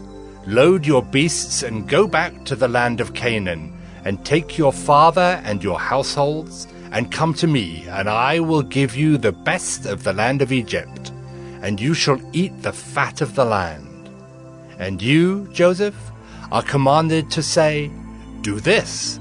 Take wagons from the land of Egypt for your little ones and for your wives, and bring your father and come.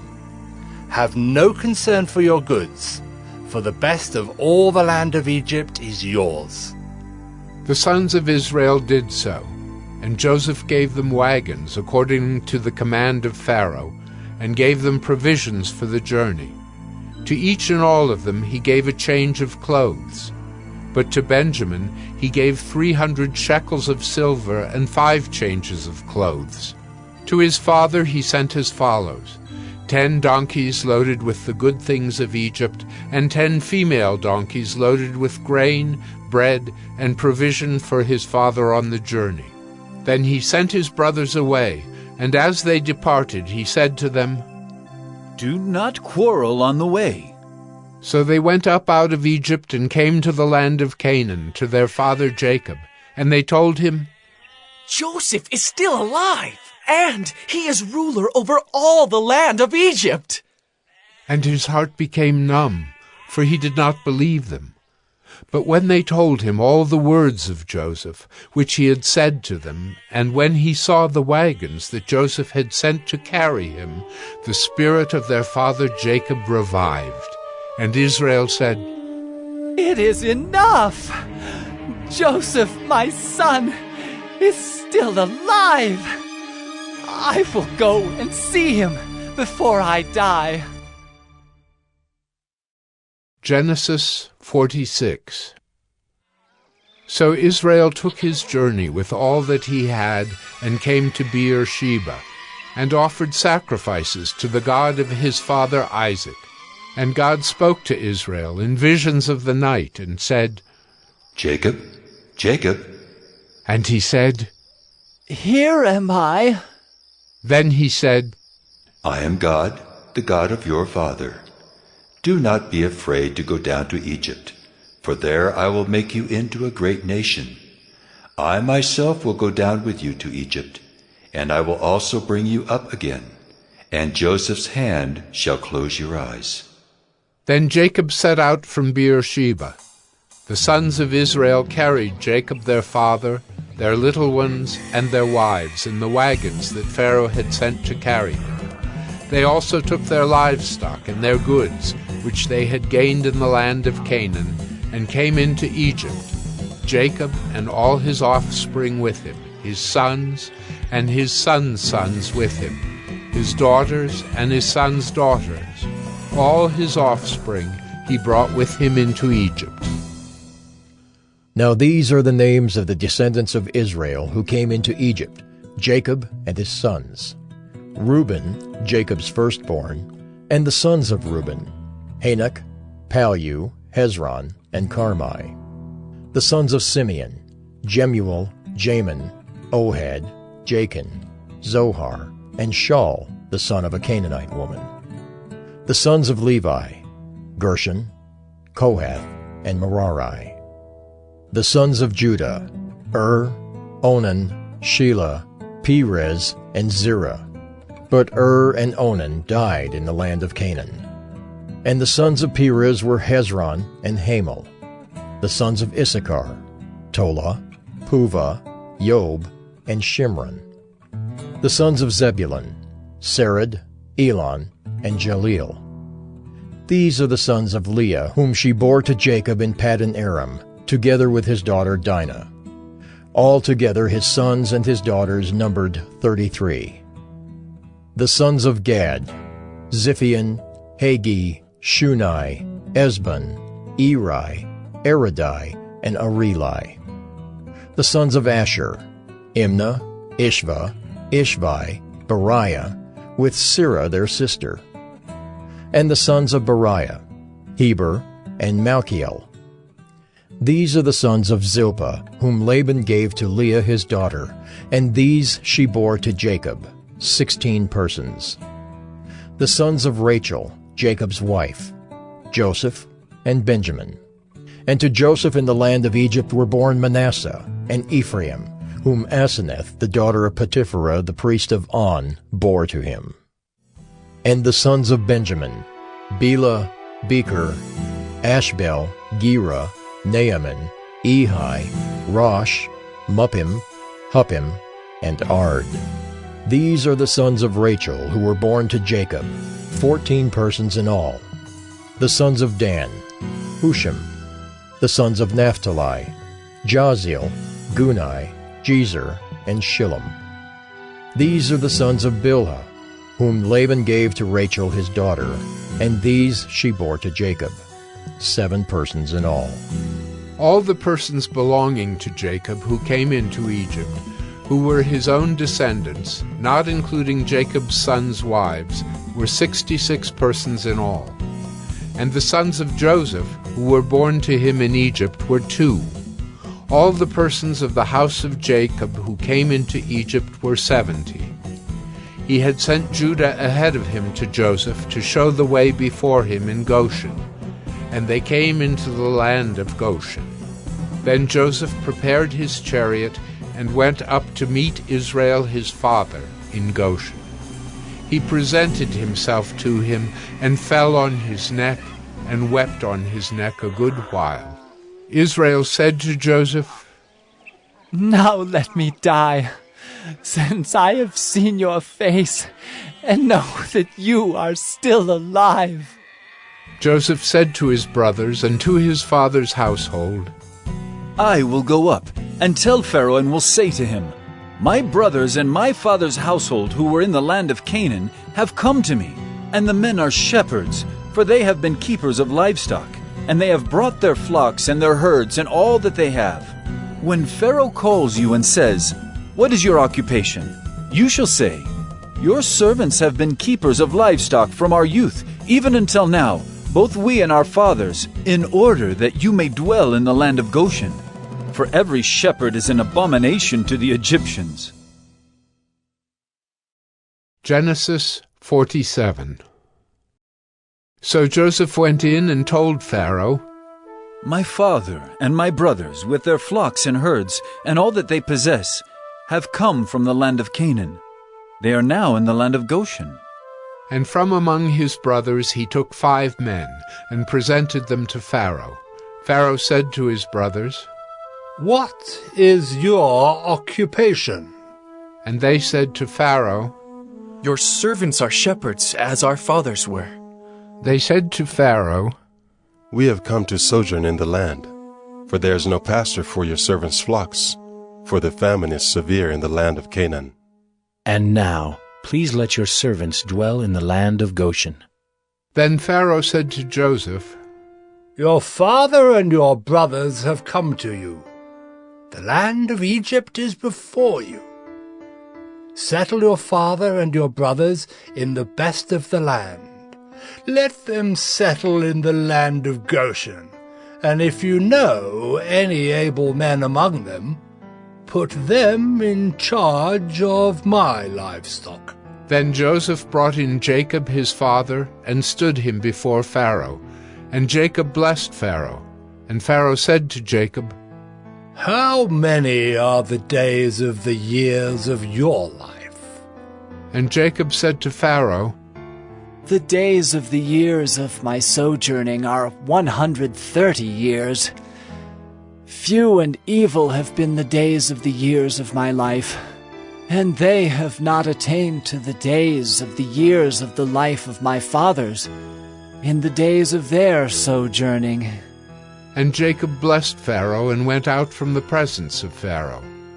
Then Joseph settled his father and his brothers, and gave them a possession in the land of Egypt, in the best of the land, in the land of Ramesses, as Pharaoh had commanded. And Joseph provided his father, his brothers, and all his father's household with food, according to the number of their dependents. Now there was no food in all the land, for the famine was very severe, so that the land of Egypt and the land of Canaan languished by reason of the famine. And Joseph gathered up all the money that was found in the land of Egypt and in the land of Canaan, in exchange for the grain that they bought. And Joseph brought the money into Pharaoh's house. And when the money was all spent in the land of Egypt and in the land of Canaan, all the Egyptians came to Joseph and said, "Give us food! Why should we die before your eyes? For our money is gone." And Joseph answered, "Give your livestock, and I will give you food in exchange for your livestock, if your money is gone."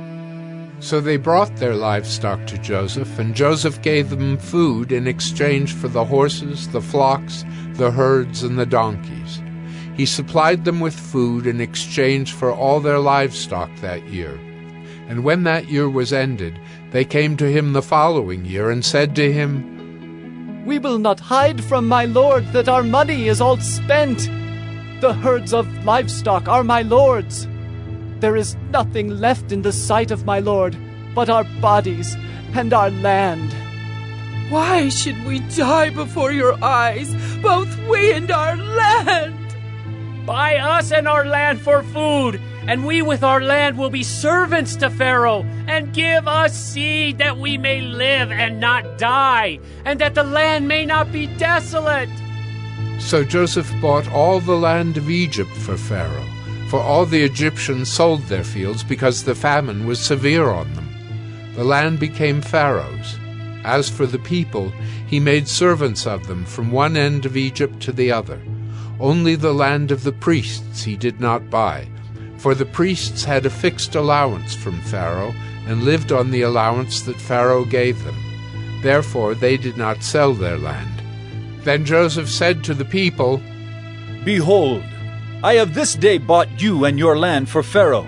Now here is seed for you, and you shall sow the land. And at the harvests you shall give 1/5 to Pharaoh, and 4/5 shall be your own, as seed for the field, and as food for yourselves and your households, and as food for your little ones." And they said, "You have saved our lives!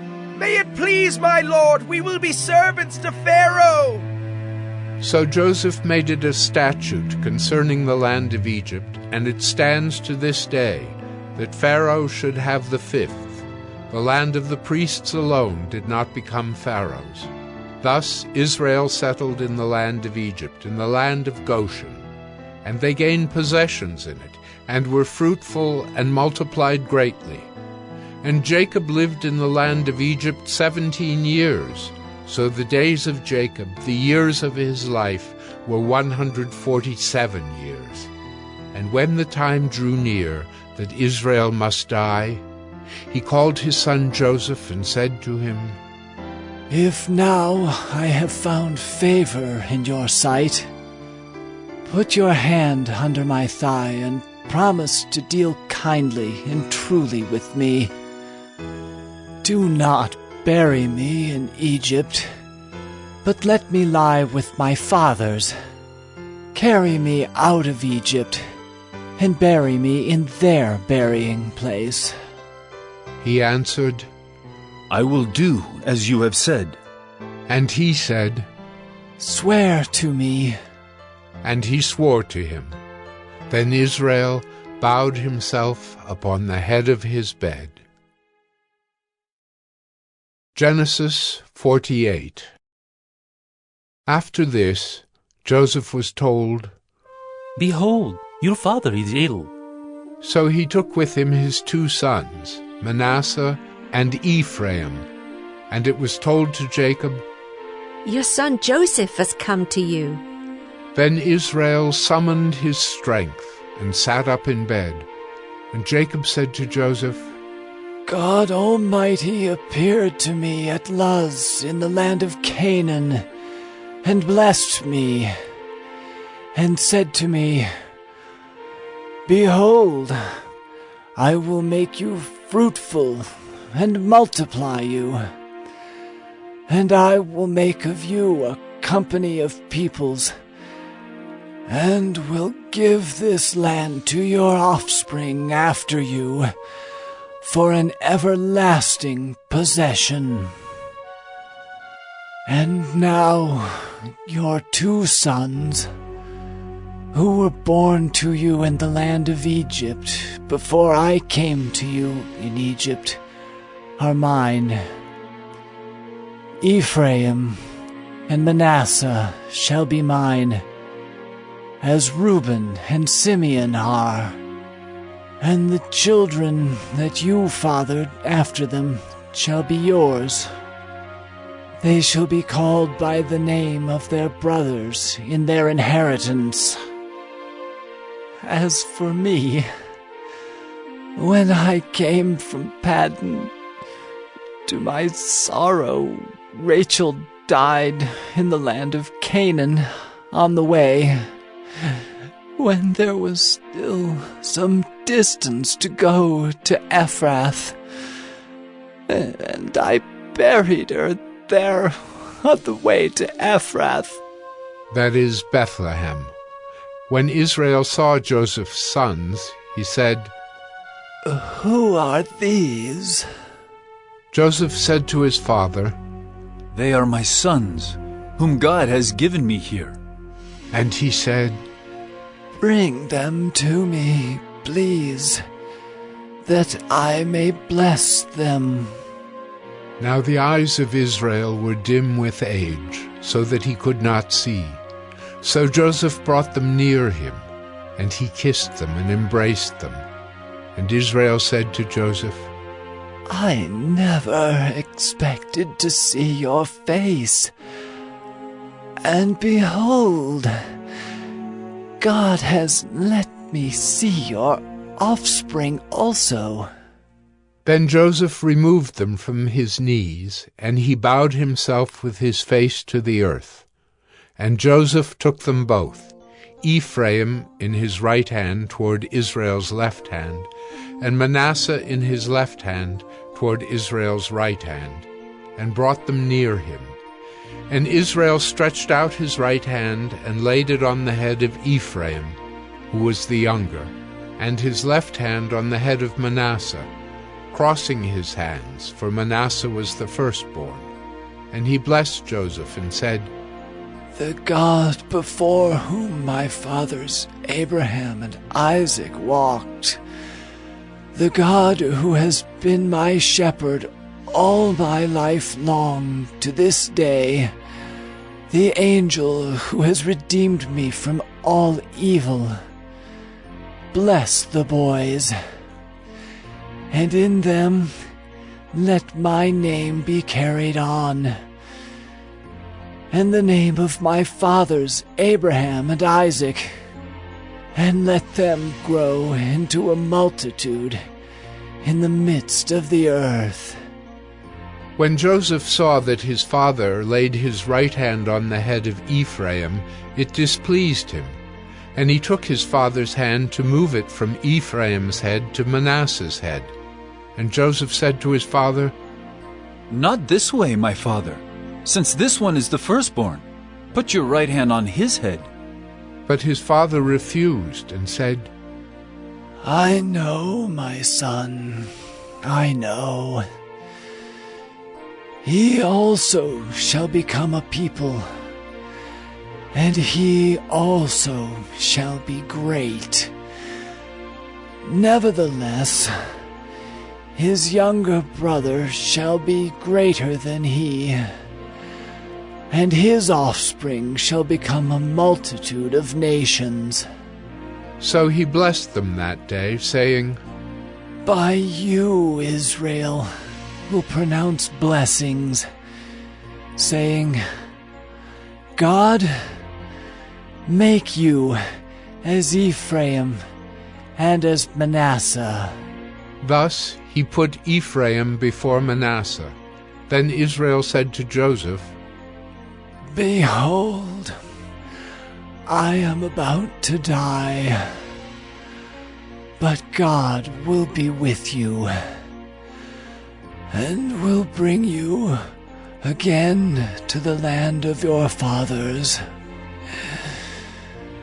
Moreover, I have given to you, rather than to your brothers, one mountain slope that I took from the hand of the Amorites with my sword and with my bow. Genesis 49. Then Jacob called his sons and said, Gather yourselves together, that I may tell you what shall happen to you in days to come. Assemble and listen, O sons of Jacob. Listen to Israel, your father.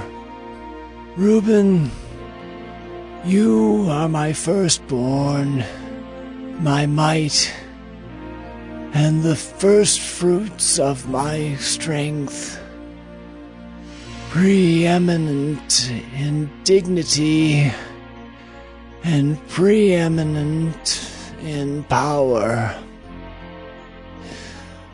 Unstable as water, you shall not have preeminence, because you went up to your father's bed. Then you defiled it. He went up to my couch. Simeon and Levi are brothers. Weapons of violence are their swords. Let my soul come not into their counsel. O my glory, be not joined to their company. For in their anger they killed men, and in their willfulness they hamstrung oxen. Cursed be their anger, for it is fierce, and their wrath, for it is cruel. I will divide them in Jacob, and scatter them in Israel.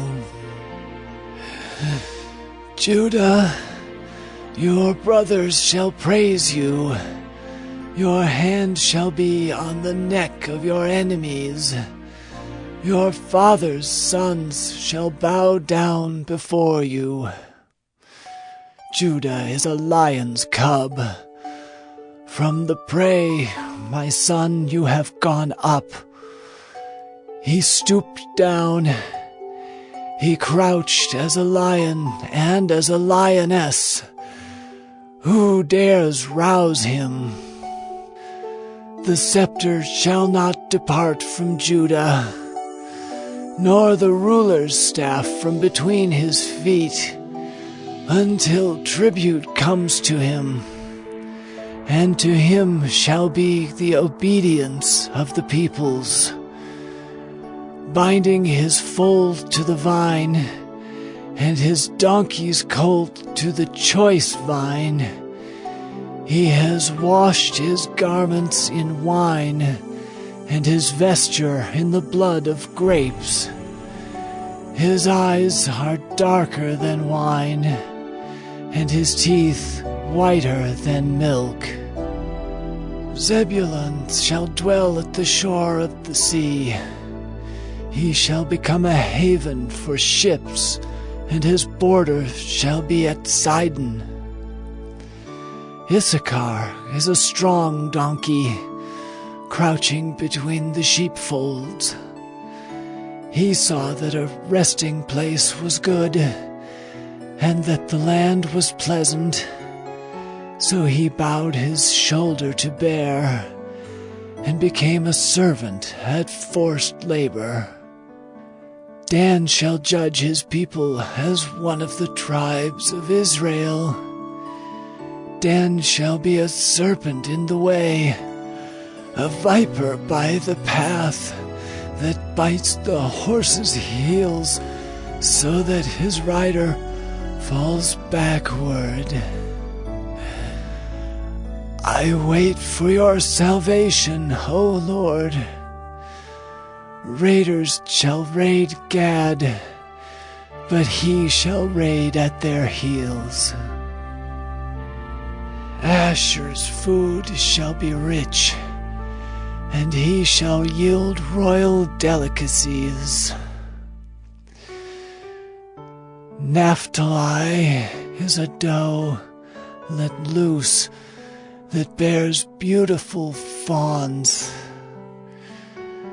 Joseph is a fruitful bough by a spring. His branches run over the wall. The archers bitterly attacked him, shot at him, and harassed him severely. Yet his bow remained unmoved.